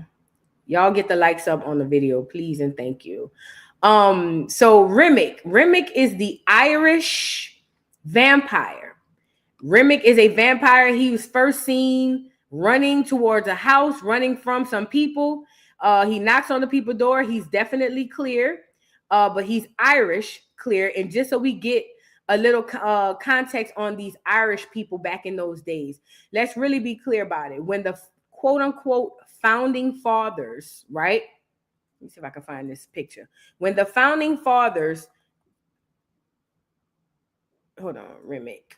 When the founding fathers founded this land and they realized they needed more people to come over and help occupy the land, they were very strategic on who they allowed the status of white to. Irish, Italian, Polish. It was a whole bunch of clears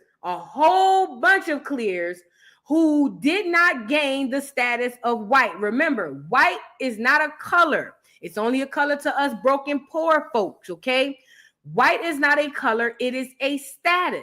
The Irish, the Italians, the Polish, a lot of those clears that came over here literally were not considered as white. They were considered as trash, as Slavics, as whatever. So there was a slave class of whites as well, but they weren't slaves like we were. They didn't go through the chattel slavery that we went through. So boom, fast forward. Remick is a Irish vampire, but he knocks on the door of these clear people who he says he's running from some Indians. That's what he said. I'm running from Indians. A lot of people don't understand. Let me see if I can go pull it. Let me pull it up because I gotta do context, y'all. Sorry about that. I have to use some context. So when we start talking, we need to first understand the difference between Native American, Indian, well, Native American and Indian. Let's start there first.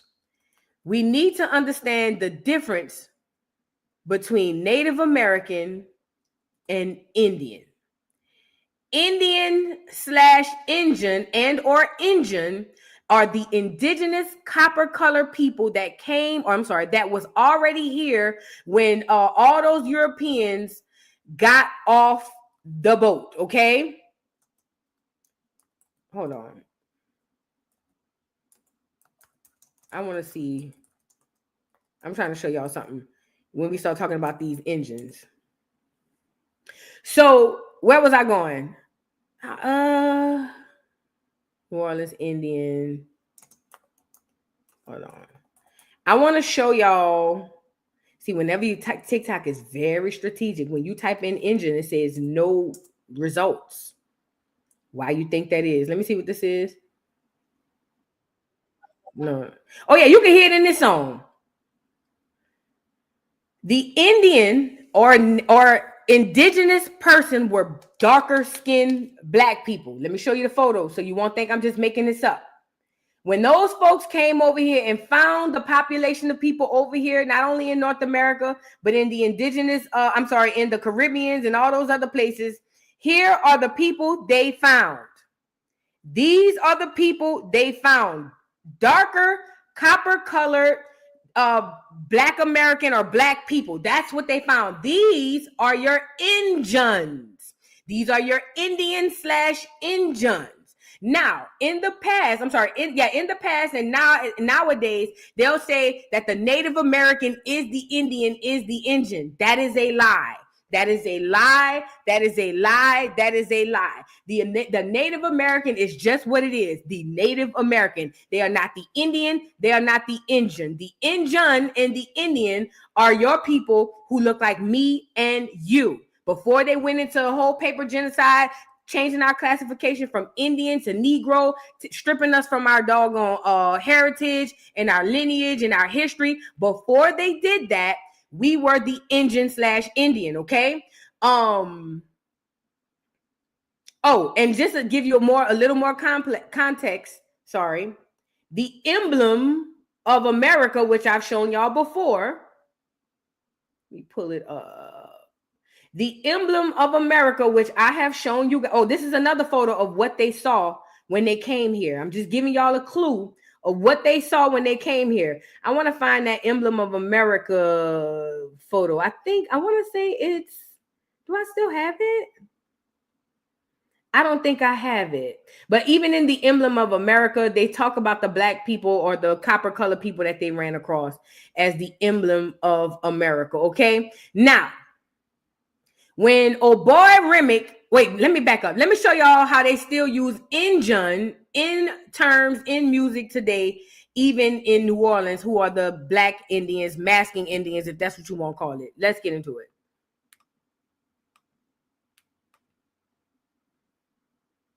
Talking about boy, your suit cold. It's only one Super Sunday, it ain't the Super Bowl. I was sewing, hustling, working for the mighty dog. Outside. Hold on. Oh, I'm trying to not get copyright. I'm walking in the street like I run the town. Don't blow your horn at me to move, drive around. We outside. Tell him he ain't have enough. On I told the engine he look naked. I'm a whole park legend. I told him I ain't have enough on me. He said, I'm an engine legend. I told the engine he looked naked. I told the engine he was naked. We still using these terms today. I told the engine he looked naked. I'm a whole park. Tell him he ain't have enough. I told the engine he looked naked. I'm a whole park legend. We outside making cars stop at the D. He's also going to talk about engines as well as the song goes by. I'm trying not to get copyright, even though I'm not monetizing the video because I want to get the information out. Hold on. And I'm an old school engine walking across the city. Haul engine, you haul engine, not a U-Haul. We outside. You haul engine, you haul engine. And I'm an old school engine walking across the city. You a U-Haul engine. U-Haul engine, and I'm an old school engine walking across the city. When Remick pulled up and told them folks that he was running from engines, remember, I don't know if y'all remember, they say, how you know it ain't no light, fair-skinned Negroes. And then they say, ain't no engines around here. I think what they were saying were there were no blacks around there. But when the people show up, it's the $5 footlong, aka the Native American, and they are practicing or going as the Choctaw. Now it makes sense that those people will be the Choctaw because they are part of the 5 civilized tribes. The five civilized tribes consisted of the Choctaw, the Cherokee. I'm gonna pull it up because I always get here and forget. Hold on.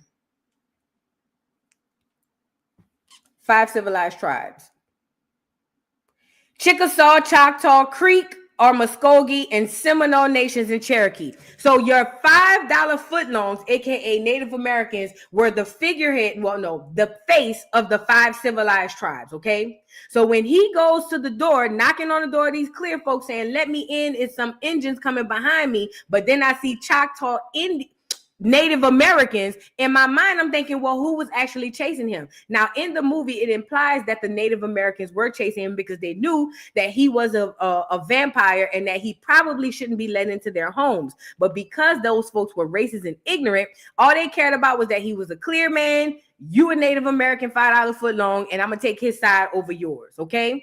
So, long story short, the Native Americans speaking their language, they go on about their way and it's done. But let's really be clear. Even in movies and history, they'll tell you the liaison between Native Americans and the clears had always been the blacks because the Native Americans were cosplaying a style and a culture that we had already inherited, inhabited, and had already displayed. Okay? All right. Now, boom. So he gets to the door. They let him in, finds out the Indians leave or the Native Americans leave, and they find out he is a vampire, and all 3 of them get soaked into being vampires. I think I have that photo. So now the house that he went into for refuge, he really wasn't going to refuge. It was almost sundown. Everybody, the Indians or the Native Americans, got the hell on and say, baby, you on your own. So once they get that word, they out of there. And now the house in which the husband and wife who helped the man come in for refuge, they are now basically vampires now. Now, one thing I noticed about Remick was drawn to the juke joint. Now, I think a couple of reasons why this could be. Number one, he did see the KKK attire. I'm sorry, Remick, let me back up. At first, Remy was acting like he wasn't racist, but once he seen that the couple had KKK attire, and by the way, he was the son of the KKK guy who sold, stack, and smoked the juke joint. So the house that Remick went to, if I can recall this correctly, the house that Remick went to for safety and for savior, the ones he turned into vampires, that was the son of the KKK guy who sold them, or the nephew, was it? Either way, he was related to the guy who sold them the juke joint, the clear man who they ended up unaliving at the end of the movie, okay? So then, boom. So Remick used his proximity to whiteness as, I'm gonna play on this. They KKK, I can use that to get inside, and then I can recruit them into my vampire hood. This was the gag about this whole vampire thing, though. It wasn't just a proverbial blood sucking, let me bite your neck and turn you into a vampire. These were special vampires. And I think this is why the whole vampire thing, I don't think this is a vampire movie at all. I think this is an amazing movie that happens to have vampires. And let me tell you why. Because they move forward in the movie, and then at night, these folks become vampires. But when they get their prey and they grab these folks and they turn them into vampires, they don't just get their blood. They get their whole knowledge, their history, their past, who they are. He literally grasped the person inside and out. So when the Asian husband went to knock on the door to get the Asian wife, Grace, who was going to ultimately let them in, he told her, he was like, hey, Remick told her, I know where your daughter is. I have him, so I have all of his knowledge. I know exactly where your daughter is, so you might want to invite me in. I thought that this was very, very key because these folks is literally Ryan Coogler put up vampires in a proverbial sense, meaning they got the long fangs and they here to bite. But what I caught about that was the vampires in everything that we do as far as industry and how they come to suck the blood and take on the identities as well of Black Americans in sports, in music, movies, all sorts of entertainment. It's almost like it's not enough for them to bite your neck and turn you into a vampire. They have to be you. They have to behold you. Also, a lot of references to where cannibalism was in the movie. These were real things. And they're still real in 2025. Okay, but it wasn't just about biting these folks. It was certain people first, and then the people that they bit, they wanted something from them. Like Remick, he wanted something from Sammy. Sammy had this gift of being the most talented or one of the most talented guitarists that's gonna reach and deal with music that's gonna span out for 100 years from now. Remick was interesting in turning Sammy and not unaliving Sammy simply because he wanted to possess his knowledge, his skill, everything that he had so that he could have it for himself. Y'all wonder why these clear people coming out, oh, they could rap good. Oh, she could sing good. They're literally doing that to us every single day. So I thought the vampire thing was very, very powerful. It was way bigger than, oh, it's a vampire movie. I think it was a great movie that had vampires in it. I do not call this a vampire movie because there are so many other moving pieces that was more important than the fact that Remick was a vampire. Another part I saw about Remick, when Sammy was reciting the Lord's Prayer, Remick recited the Lord's Prayer with him. Now, some people might look at it and say, well, he recited it because he was letting them know it don't mean nothing to him. And I agree with that. Or he was reciting it to him because the devil know the Bible too. He was once a fallen angel. I agree with that. My perspective, maybe he was reciting the Bible or reciting the verses to Sammy because he's trying to prove to him, yeah, you got your Bible, you got your verses, and I know all about that. And it's not going to do you any good because it doesn't mean you any good. The garlic didn't work on them for real, for real. The cross didn't work on them for real, for real. All the regular random vampire things that we were taught to do to keep the vampires away, none of that worked. This is a different type of quote unquote vampire. He's here to not only suck your blood, he want to suck your soul. He wants to embody you. He want you to be he wants you to put your soul smack in the middle of his hand. So when Sammy starts reciting the prayer, he's reciting it back to him like, and what? And what? And what? Okay? So I thought that was a very powerful piece. Another thing I appreciated about Annie was she was the only one able to see which ones were vampires or Hanks or which ones were actual okay. And she was able to see off the gate with Cornbread that he was actually now a quote unquote Hank. But she came back and said, these ain't even Hanks. These are spirits. These are something different, way worse than Hanks. And Hanks are evil spirits. My old man say to this day, you keep a couple of dollars in your pocket to keep the Hanks off you. I never understood that till I watched this movie. Hanks are evil spirits, okay? All right, so she's able to recognize who's who, who's what, and she's telling them, hey, we don't have to close the doors and lock the doors. The main premise of this movie was that it's not about you running away, hiding, or defending yourself. It's about what you allow and invite into your spirit and into your system, into your environment. None of these vampires could walk into any of these places without being invited. That's why they spend all the time saying, please let me in, please let me in, please let me in. This is the proverbial cookout that a lot of y'all don't want to let go invitations of. The worst kind of racist or the worst kind of colonizer, conquistador, supremacist, quote unquote white supremacist is the kind that play like they cool with you and play like they your friend. That is the worst kind. That is the most conniving, disgusting, vile, like it's worse. And they all bad. But I'm telling you now, even when Remick knocked on the door and it was like, you KKK, he was offended. KKK? Oh no, brother. I believe we all equal. No, he don't. But this is the gag. He said, I'm not going to kill you because you black, but I am going to kill you. Mind you, let's really be clear about it. The Irish during slavery were the ones that were tending to the plantations. The Irish were the ones who were harsher on the so-called black slaves than the regular clears. The Irish has never been your friend neither. Oh, and by the way, the original Irish were black. So when I say the Irish, I'm speaking of the ones we see today.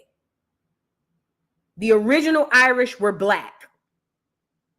When they start talking about in the movie how they basically were pushed into Christianity, it's the same thing happened to black people in America. They went over there and made life so hard for them that they had to convert to Christianity. Same thing happened in America. The exact same thing happened. Okay? So Allison says, what happened to the black Irish? Nothing. They still there. They still there. The black Spanish is still there from Spain. The black Germans is still there. The black Arabs is still, they're still there. These people ain't dead. They still there. You want to know a reason how you know they still there? What's old boy name who used to play on Real Husbands of Hollywood? Model dude, Boris Kojo. He's a black European. He's a black European. Giannis Antetokounmpo, I forget his name. The Greek freak. He's a black Grecian. He's a black European. They still there. They still there. It's just that when they put out to the masses, who these people look like, same thing happens in Mexico, same thing happened in Puerto Rico, Brazil, all these other places. They give you a picture of what they want you to believe those people look like. But those people look like me and you. So when Remick starts to talk about his Irish history and his Irish ancestry, a lot of the clears in Europe will never admit this to you. But when they speak about their ancestry and their history, it comes back to us, to black folk. And when I say us, I don't mean that the black American is the same as the black European, because we're not. Just like the black American ain't the same as the African. Just like the black American ain't, you get it? We're not. We share melanin. So when I say like us, I mean with the same hue. We are of the same. We are aborigines from the beginning. Black, dark-skinned people. I don't care where you're from. We are aborigine from the beginning. That's the term. That's what it means.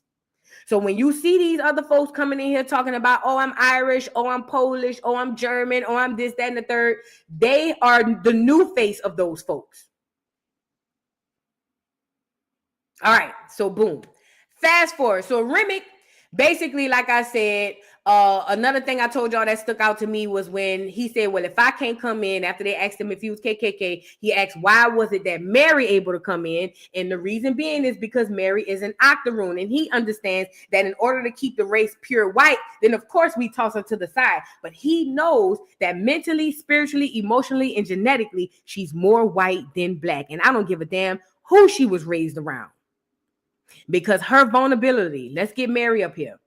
Mary's vulnerability was the death of Mary, because Mary was the only person who gave a damn about them clear folks. One smoking stack ran them off. One smoking stack ran off Remick and his two side pieces, or his side hustles. so that they can come into the thing. And they were like, we're going to walk slow. We're going to walk slow. Once he ran those people off and he realized they weren't making the money, Mary was the one, well, maybe I should go out there and ask the Irish people. They'll take to me because she's a white passing woman, number one. And number two, I think the reason why she was volunteering to go out there was because she identified a lot with them folks. She did. At the end of the day, a large amount of clear ancestry and DNA runs through Mary's veins. Although Mary was raised around blacks, she know a lot of the black lingo. She is one of those girls who everybody know from the hood. If you black, you know she white passing. But if not, you're going to think she white. At the end of the day, Mary is still predominantly white.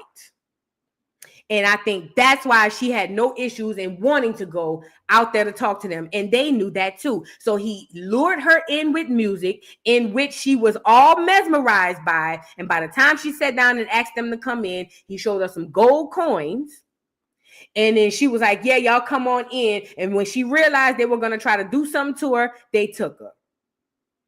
But they were only able to lure her out there because they understood, like at the door, hey, how did she get in here? If y'all going to say white folks can't come in, how I got to stay out here and she get in? Oh, because she's family. That's what you think. That's what you think. And again, this is not to say Mary was a bad person, but what I'm saying is she was one of the soft spots and one of the reasons why things went left, okay? So Mary goes out there and now she's bitten and now she comes back in after she's bitten and now she's going to bite Stack.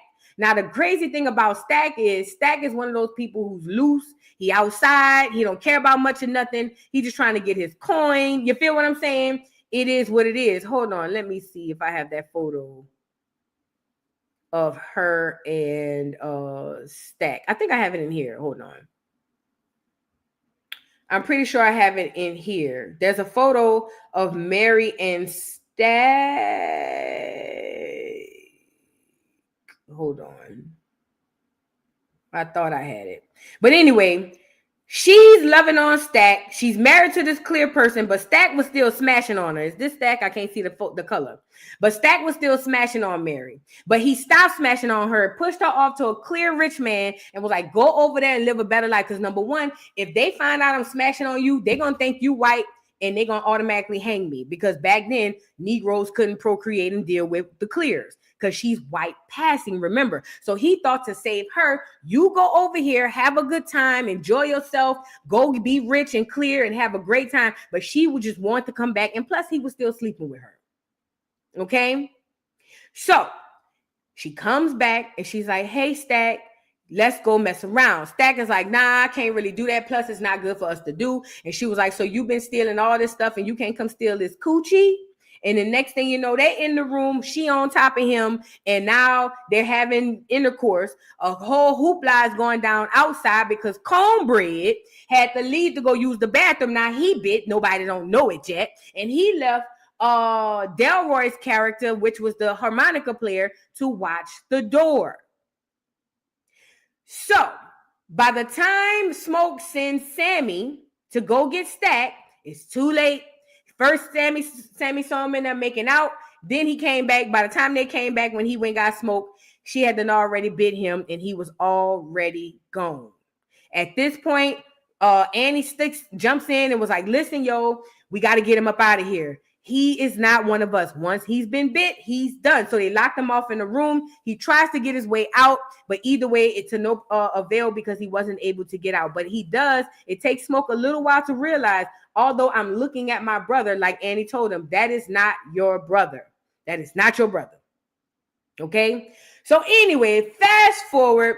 So one of the things that I found that was crazy about this movie was that it really centered around what was going on in Black America at the time.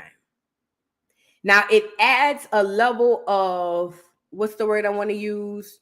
It adds a level of entertainment when you add the vampires.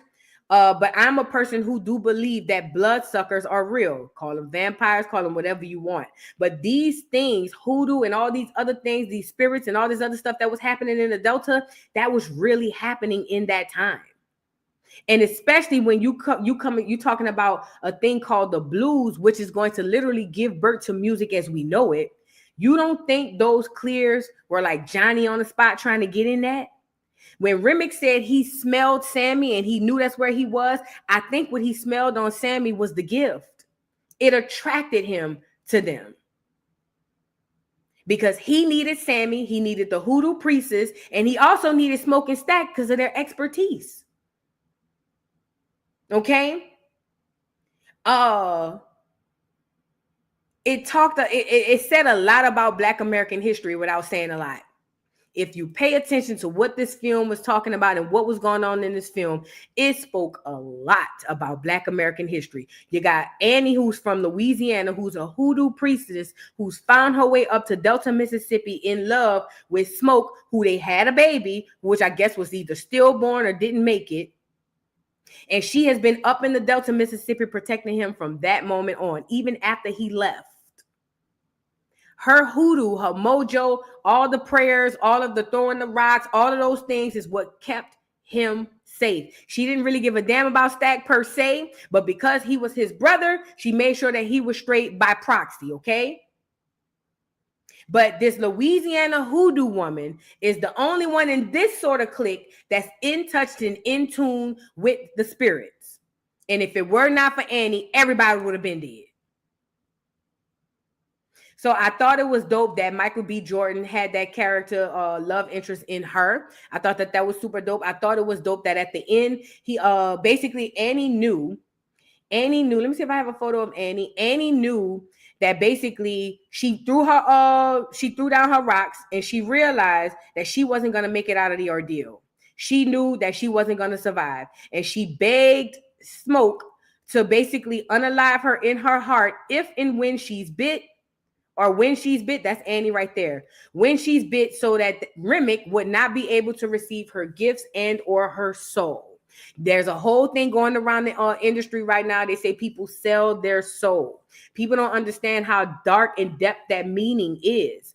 Remick was around there stealing souls. And she refused. She said, I'd rather you kill me. Don't let me die under the guise of being bitten, because if so, they're going to take my soul. Plus, I have someone I'm waiting for on the other side, which was the baby that her and Smoke lost.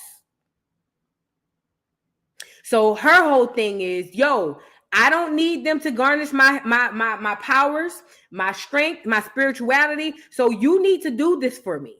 This is bigger than you wanting to like end it for me. I need to cut this cycle right here. Okay? So she foresaw her death, or she prophesied her death, had him unalive her, but she was the one who threw the oil on Remick and them when they first got in, and she was able to get him to run out, or even Mary get her to run out and all those things. It's just like, what I found in Annie's character was that she was the most important person in this entire scene, in this entire movie. With no Annie, the whole movie goes, the whole family, the whole situation goes to crap. With no Annie, Remick knocks on the door, or Remick comes to the door, Cornbread lets him in, or either way, and it all goes to hell. Annie was the most important character in my opinion, in this thing. And the craziest part about it is they would not allow a FBA Black American woman to play that part so that she can truly, and again, Annie, this woman did an amazing job playing Annie. But I really believe that if we had one of our own with the essence and that spirituality to play this part, I just think it would have hit way different.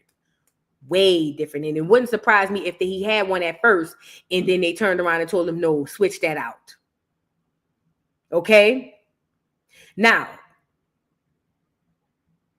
Annie, the hoodoo priestess, Annie is what's been saving Smoke all this time. But at the end of the movie, Smoke is going to take off his mojo. That was his protection that Annie had been protecting him with. He's going to grab it from around his neck and he's going to go back and get revenge from the KKK who sold him the doggone juke joint, or at least the little shed outhouse thing. Okay. And he took it off on purpose because he knew he wanted to go see his family. I believe in the movie, Smoke absolutely died because when he was on his deathbed getting ready to die, the clear man was still in front of him. He was still hallucinating, seeing her, Annie, and the baby. And he was so close trying to get toward them. And she said, you need to put that down before you hold this baby. So what did he do? Come to his senses, unalive the KKK leader, and then died. And that's when he got his baby. So I believe that he died and went on to glory with Annie and the baby. Smoke gone. The only one that's still stuck around in this room, which is a curse, not a gift, is Stack. Stack, as you see, if you watch the very end of the credits, Stack. At the very end of the credits, if you stayed after the first credits rolled and went off, you saw that Stack showed up in the 90s in a Coogee sweater. He will be forever bound to this universe. That is a punishment. That is not a great thing. Okay? So I found it odd that Lil Sammy, you know what I'm saying? His cousin Smoke and Stack. Smoke ended up going on to glory and being with his family, and Stack ended up in an eternal hell because that just is what it is. Now, this whole I told y'all before about Perlene. Perlene was a slut, and her husband was probably cheating. Let's just rip the band-aid. Let's be completely honest. I'm gonna be completely honest, and a lot of y'all don't believe this because it's not told in regular folklore. The women were worse cheaters than the men back in those days. Let me say it again. The women were more cheaters in those early 1900 days and beyond than the men. There was an old saying. My old man talk about it all the time, how his granddaddy used to say, whoever make it home first gets the pie. You know what that means? I could be married to Joe, but if Bob get home first, then Bob gets the pie. You get it? So when I seen Perlene cheating on her husband, I ain't gonna lie, a lot of times their husbands was cheating and having babies on them too. Everybody was just chilling. And if we get a baby and get somebody pregnant, we just gonna raise it like it's ours. You see what I'm saying? That's how it went. All right, we gonna be out here hoeing. Yes, Granny was out there sleeping with the groundskeeper, and everybody know that Lil June belongs to the groundskeeper and not to Grandpa. But ain't nobody gonna say nothing.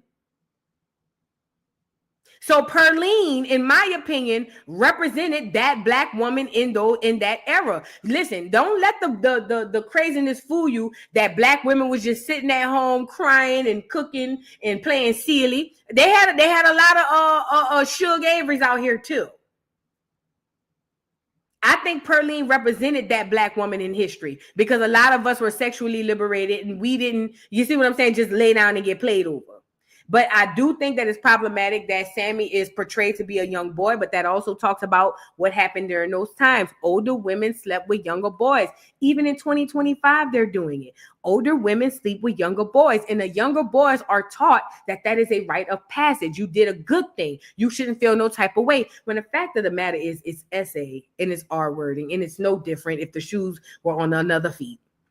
Perlene, I did not, I ain't gonna say I didn't like it because it just was reality that Sammy, which we don't know his age, we do know he's younger than her, but Sammy was a younger guy who she was intimate with and she was married. So she's a sinner.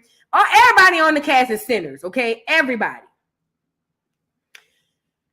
That's true, Callie Nola. Callie Nola, you're making sense. She says Para might have been married off to an old man for a cow, for all we know. Absolutely, because marriage back then was a business arrangement. It was not for love. For the most part, a lot of these younger women in the early 1900s, late 1800s, they were given away by their fathers. Meaning the man come to your daddy and say, hey, can I get voodoo? And he said, okay. How much you got? Oh, I got this. Okay. And then he come to me and say, Voodoo, you going to marry Mr. Jimmy down the street. What? Yes, you're going to marry him. He needs somebody to tend to the crib, tend to the house. He want to have kids. You need to rear him some kids. That's how it went back then. So that's another reason we have to put in. A lot of the times people was just out here, hula doing what they want to do. But I thought that was dope that Pearline represented that black woman, because I think that needed to be talked about. Also, Sammy, like I told y'all, Sammy is the kid, that's the cousin of Smoke and Stack. This is Sammy. I think that's Sammy. Yeah, that's Sammy. Let me get Sammy on here.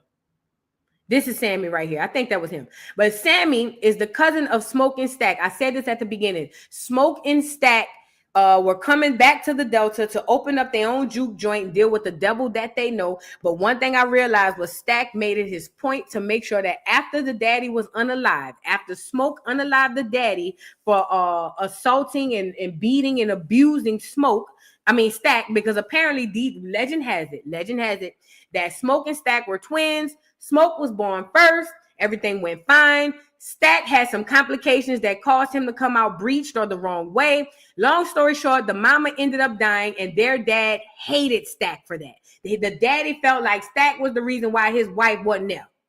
Okay? So, long story short, fast forward, Stack always got beatings. He got the worst of the beatings from his daddy. And then Smoke ends up unaliving his daddy because one time he knocked Stack out cold, and it kind of triggered and sent Smoke somewhere else. So they unalived their daddy, but in the midst of that, they were able to take the guitar and make sure that they get this guitar over to Sammy. Now, I might be going too far, but I'm of the belief that yes, the daddy probably was abusive to Stack, and yes, that. I believe that Smoke and Stack may have already made some sort of deal with the devil, dealing with Al Capone and the military stuff. And I believe that their mission was to make sure that blues get carried on to the nephew or to the cousin. That's why they made it their business to not only make sure he get it. Stack lied to him and told him, oh yeah, this is Charlie Patton's guitar. That was their daddy guitar. What was so special about this guitar where Sammy couldn't even let go of it at the end of the movie to come in, and when the daddy was like, you got to let go of the devil's music. He couldn't even let it go then. So much so, he still went on to be a major blues player for years in Skulls and Blows. Okay, so I thought that was odd. I thought that was something to make mention of when it came to Sammy. But either way, Sammy was a younger guy, like I said, who stuck with Pearline, who was the married woman.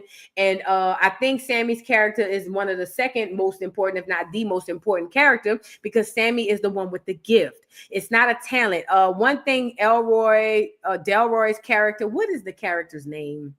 One thing he said was, religion is something that they gave us. The blues we bought here from Africa. Now, me knowing that we don't come from Africa, I know good and well we didn't get not every bit of no blues from no Africa. But let's go with the move. What he was saying was, the blues music is something in us. It ain't on you. It's in you. Religion, that's on you. That was forced and placed on you. Delta Slim, thank you. That's Delroy's character name. Delta Slim, thank you so much. But religion was forced on you. Music is in you. You don't have to try. When it comes to this gift, as it pertains to music, when it comes to this gift, either you have it or you don't. And the ones who have it, they have it, because it is a gift. Now, this specific gift of music was very, very important and very, very special, because this Delta blues is going to be the origin of the blossom of music as we know it today. All genres. All genres. Okay? This is going to stem off a lot of different genres of music. Dance, culture, slangs, everything. This is going to stem off of a whole new thing. One thing I saw, hold on, in the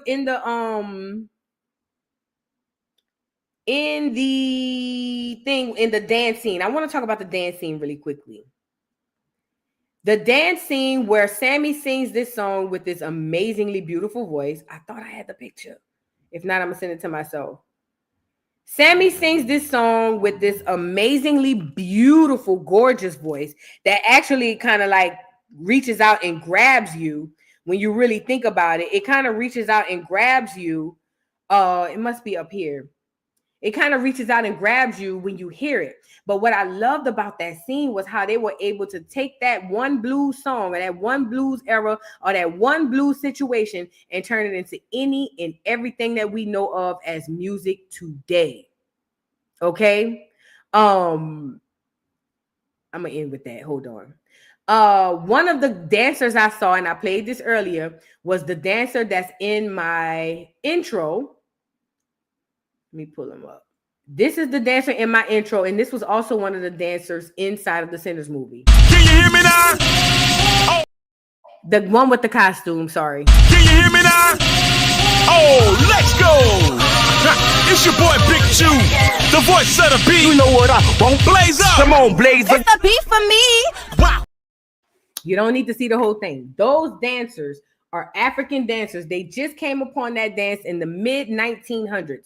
A little girl came to America, New Orleans to be exact, and found that dance and brought it back. And now it's supposed to be the hardest dance in America or hardest dance in the world to do. You have to be touched and anointed to be able to perform this dance. But I noticed that he used that character into the whole situation with the music, because the music went from jazz to blues to rock to pop to 70s rock to b-boy to hip hop to New Orleans bounce to West Coast music. It transcends to everything, everywhere.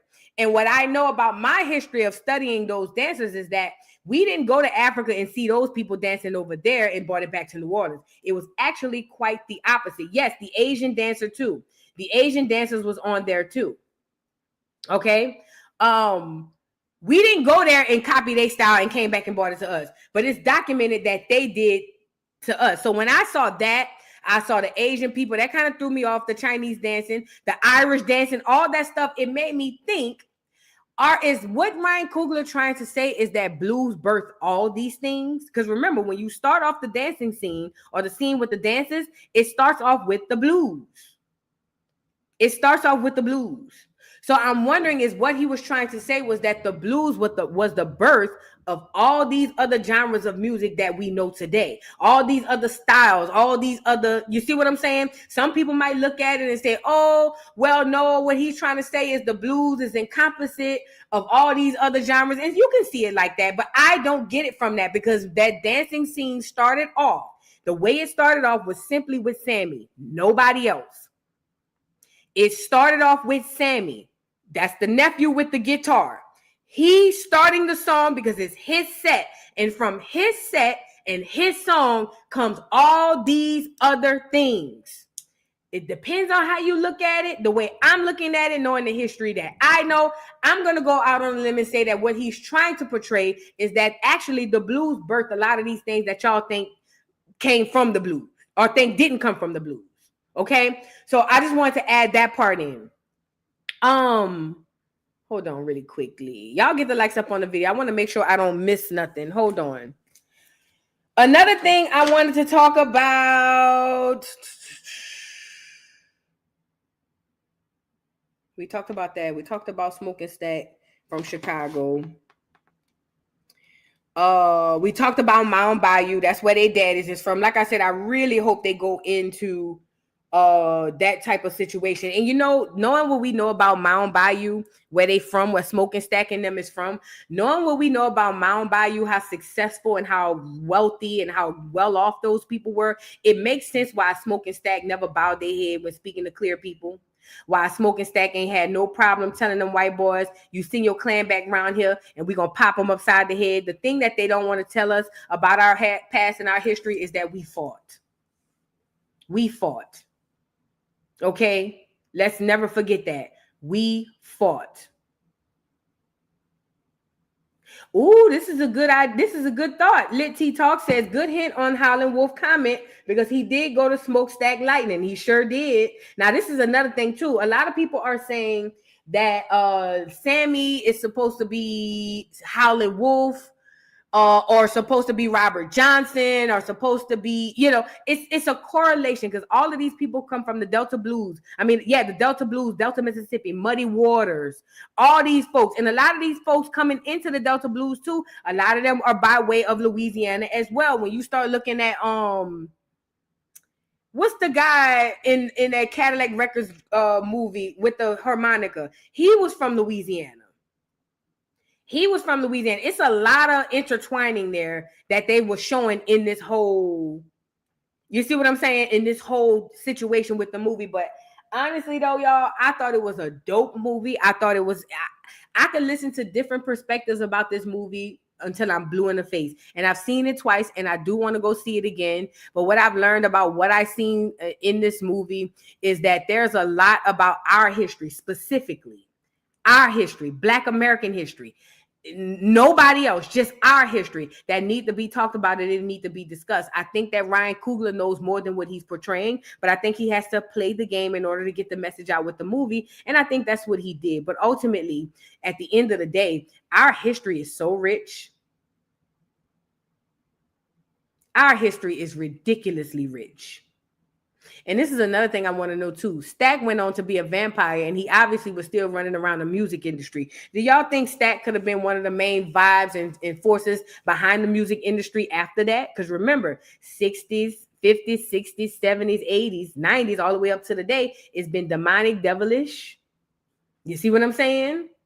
So could Stack be one of those main contributors to where we are in music today? You see what I'm saying?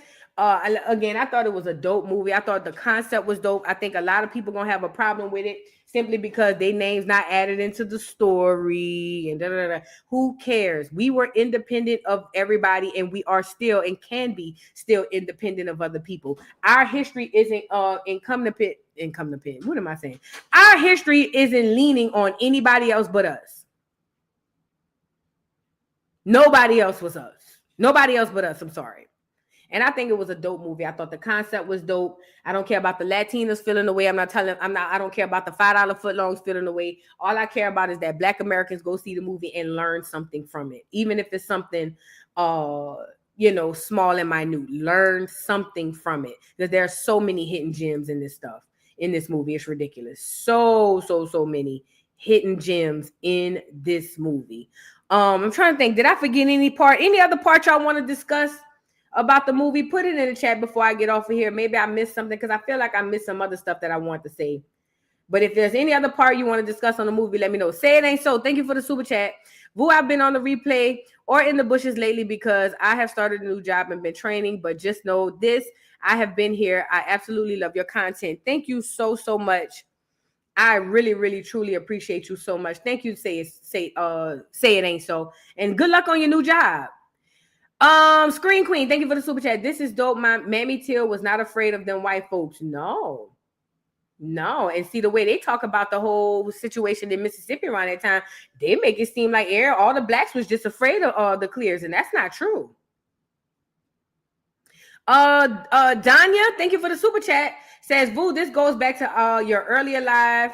9 acorns playing our roles. Orlando Jones played Anansi so well in American Gods, it sent chills to the creators. And the creators fired him. Stop watching after that. Yes. Listen, when Orlando Brown played that role of the guy who was making sure the slaves got from point A to point B on the boat, and he was telling them how they're going into a land where they're going to be enraged with racism and you're going to die. Listen, I just watched American Horror Story chapter 3. I need to go back and watch that season of American Gods because I watch that clip sometimes on TikTok and I still get chills. This is why, like I told y'all, they get other foreigners to play our roles for certain situations because they don't want us to have that connection. I'm telling you, they do not want us to have that connection to our own. Viva La Asha, thank you for the super chat. I'm late to the live. I thank you for your knowledge, research, and education. Thank you so much. Candy Kane, thank you for the super chat. And T-Day Rochelle, thank you so much. Once again, per usual, you don't have to do this, and I'm surely appreciative of you. But thank you so much for making it rain. I make it rain. I make it rain. I make it rain on them hoes. I make it rain. I make it rain on them hoes. Yes. Thank you so much, TD, for the super chat. She says, thank you, Vu. I'm going to see the movie for sure. And thanks for the history lesson as well. Oh, you're welcome. And thank you so much for your support. Somebody asked if was American Horror Story chapter 3, was that Covenant? Yes. That's Covenant. Yes. That's Covenant. I love that. I love that that chapter or that edition. It's dope. But this is also what I want to tell Coven. That's what it's called, Coven. Thank you, Alicia. This is what I also want to tell Black Americans. Now is the time. We are in the age of information. Anything you ever need to know is here. It's in your face. Okay? It's literally in your face.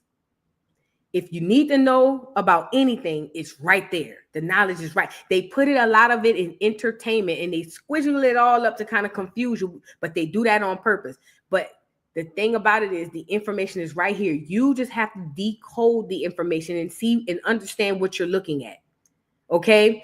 As it pertains to the movie, I thought it was amazing. I think that either Ryan does not know the actual true history and he still thinks we are from West Africa, or he's playing the game just to get the full message across. Okay, I'll say we're from Africa, but I also put in the fact that we are foundational Black Americans and we have our own specific history. You see what I'm saying? So I think that's what was going on with the movie. I think each and every character was important. I think Annie had the most important character. I think Smoke and Stack were the vessels to carry the movie. But Sammy and Annie, to me, were the most important people. And they were the ones that the vampires wanted better than anybody. Ooh, Miss Money Cannon says, the song Sammy sung summoned the past and present. He let live to keep collect souls. Wow. Because he was old as hell at the end of the movie. Oh, one more thing I want to show y'all. Let me pull it up on here. Something I noticed.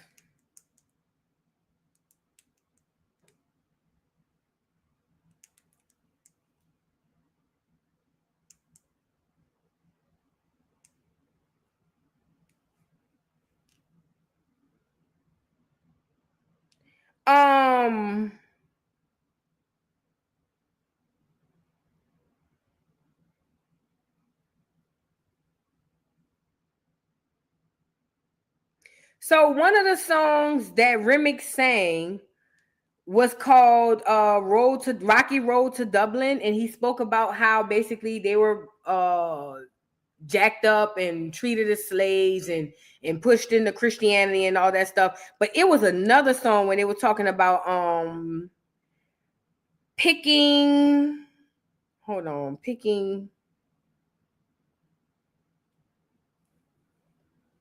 Was that the Rocky Road to Dublin? Because in the song, it spoke about how he's picking. He was talking about, I picked old Jimmy until I couldn't pick him no more. And to me, it made me feel like what they were saying was, it kind of gave me Cannibalist tease. It was pick Robin Bone clean. That's what it was. Pick poor Robin clean. Pick poor Robin clean. Okay. It's a song by Luke Jordan. It says, you better pick poor Robin clean. Pick poor Robin clean, but I'll be satisfied having your family. Get off my money and don't get funny because I'm a nigger. Don't cut no figure. Gambling for Sadie. She is my lady. I'm a hustling coon. That's just what I am. This is the lyrics. This is the song that they were singing. You better pick poor Robin clean. Pick poor Robin clean. Pick poor Robin clean. I picked his head. I picked his feet. I picked his body, but it wasn't no fit to eat. Remember, there was a lot of cannibalism happening between the clears and the blacks. They were literally ingesting and or eating black people after they hang them, after they do other certain things. They were eating the people. So when I heard the lyrics that he was singing when he was out there trying to sing, and they was like, yo, it kind of slapped. No, he talking about cannibalism. I'm going to read it again. He says, you better pick poor Robin clean, pick poor Robin clean, pick poor Robin clean. I picked his head, I picked his feet. I picked his body, but it wasn't fit to eat. I picked his head, I picked his feet. I picked his body, but it wasn't fit to eat. You better pick poor Robin clean, pick poor Robin clean, but I'll be satisfied having your family. Well, didn't that Jaybird laugh when he picked poor Robin clean? Pick poor Robin clean, pick poor Robin clean. And then he says, didn't that Jaybird laugh when he picked poor Robin clean? He says, well, if you have that girl of mine, gonna have your mom, your sister two, your auntie three. If your great grandmammy do the chivalry, I'm gonna have them all. I'll be satisfied keeping up your family. You better pick poor Robin clean. That's about cannibalism, y'all. And I found it odd that was the song that they were singing. Mind you, they're vampires, so they bite people. You make that connection. It do sound like a spell. It do sound like a spell. This song was written by Luke Jordan. You want to see what Luke Jordan looked like? According to what I'm looking at, this is Luke Jordan. Can y'all see Luke? Can you see him?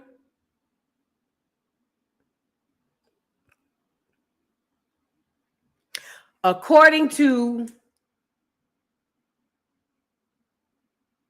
taken from the Rough Guide to the Blues Songstress,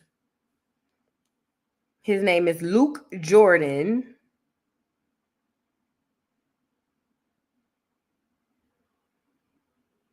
Yeah, this is about cannibalism. I think, yeah, people saying it was a spell. I believe that too.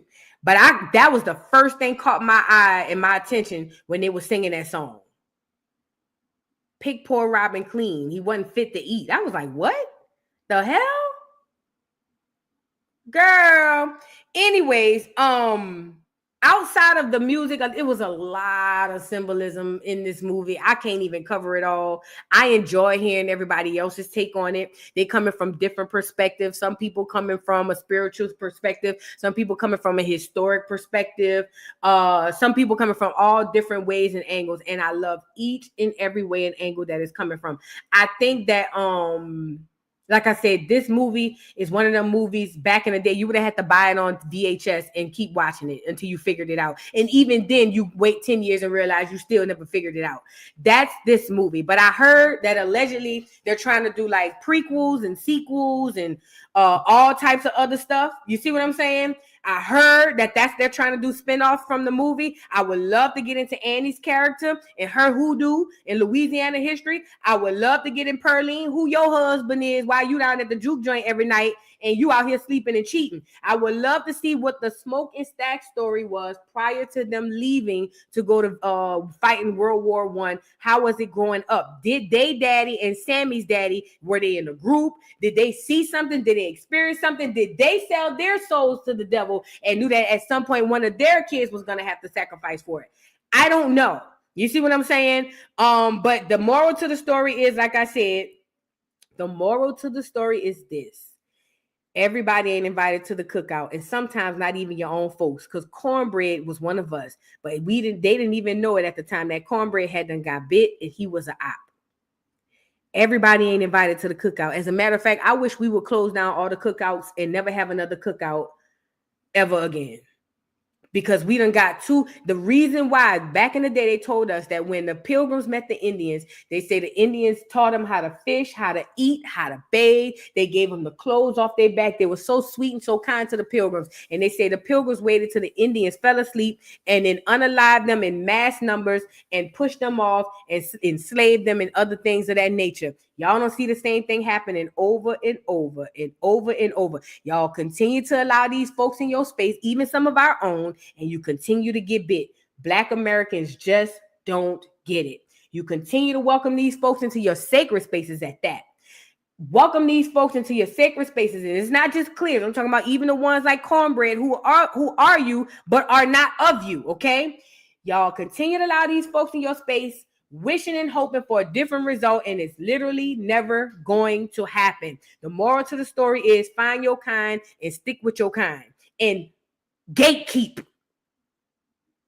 Gatekeep was the biggest takeaway. You Negroes ain't gatekeeping. And as long as they were gatekeeping, telling Remick he couldn't come in because he's white, everything was cool. It wasn't until the Asian lady invited them in. But this is where they messed up. While they telling Remick he couldn't come in, Mary was just as poisoned as Remick. That's the white passing lady.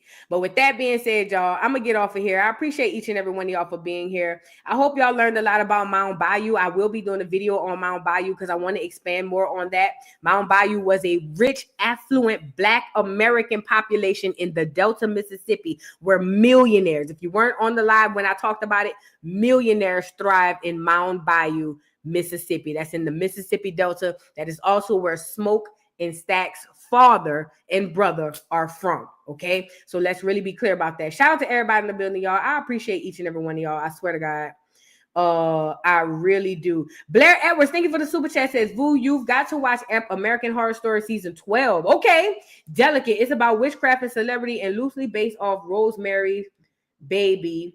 Okay, I'm gonna definitely check it out because I'm done with chapter 3. I need to check on chapter 12, honey.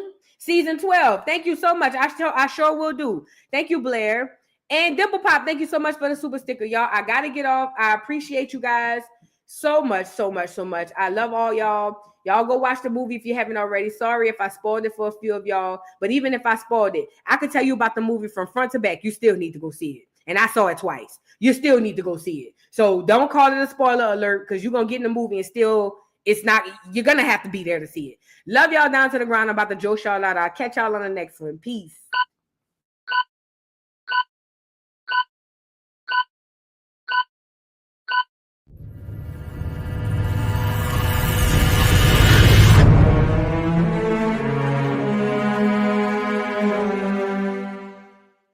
Mic check 1 2 1 2.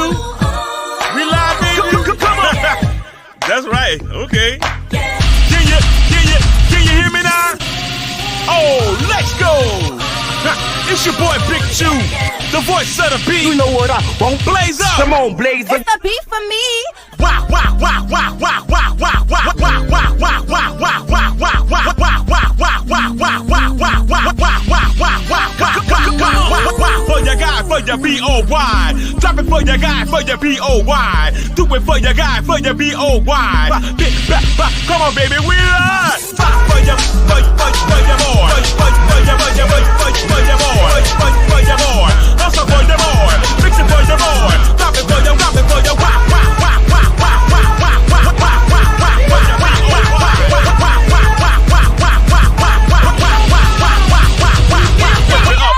lift it up. Then they bust it open, lift it up. Yeah, come on, lift it up. Then they bust it open for your B-O-Y. For your rockin' for your lift it up, baby. Mix it with your bust or not. Come on, Blaze, so you know. Drop me a nasty beat.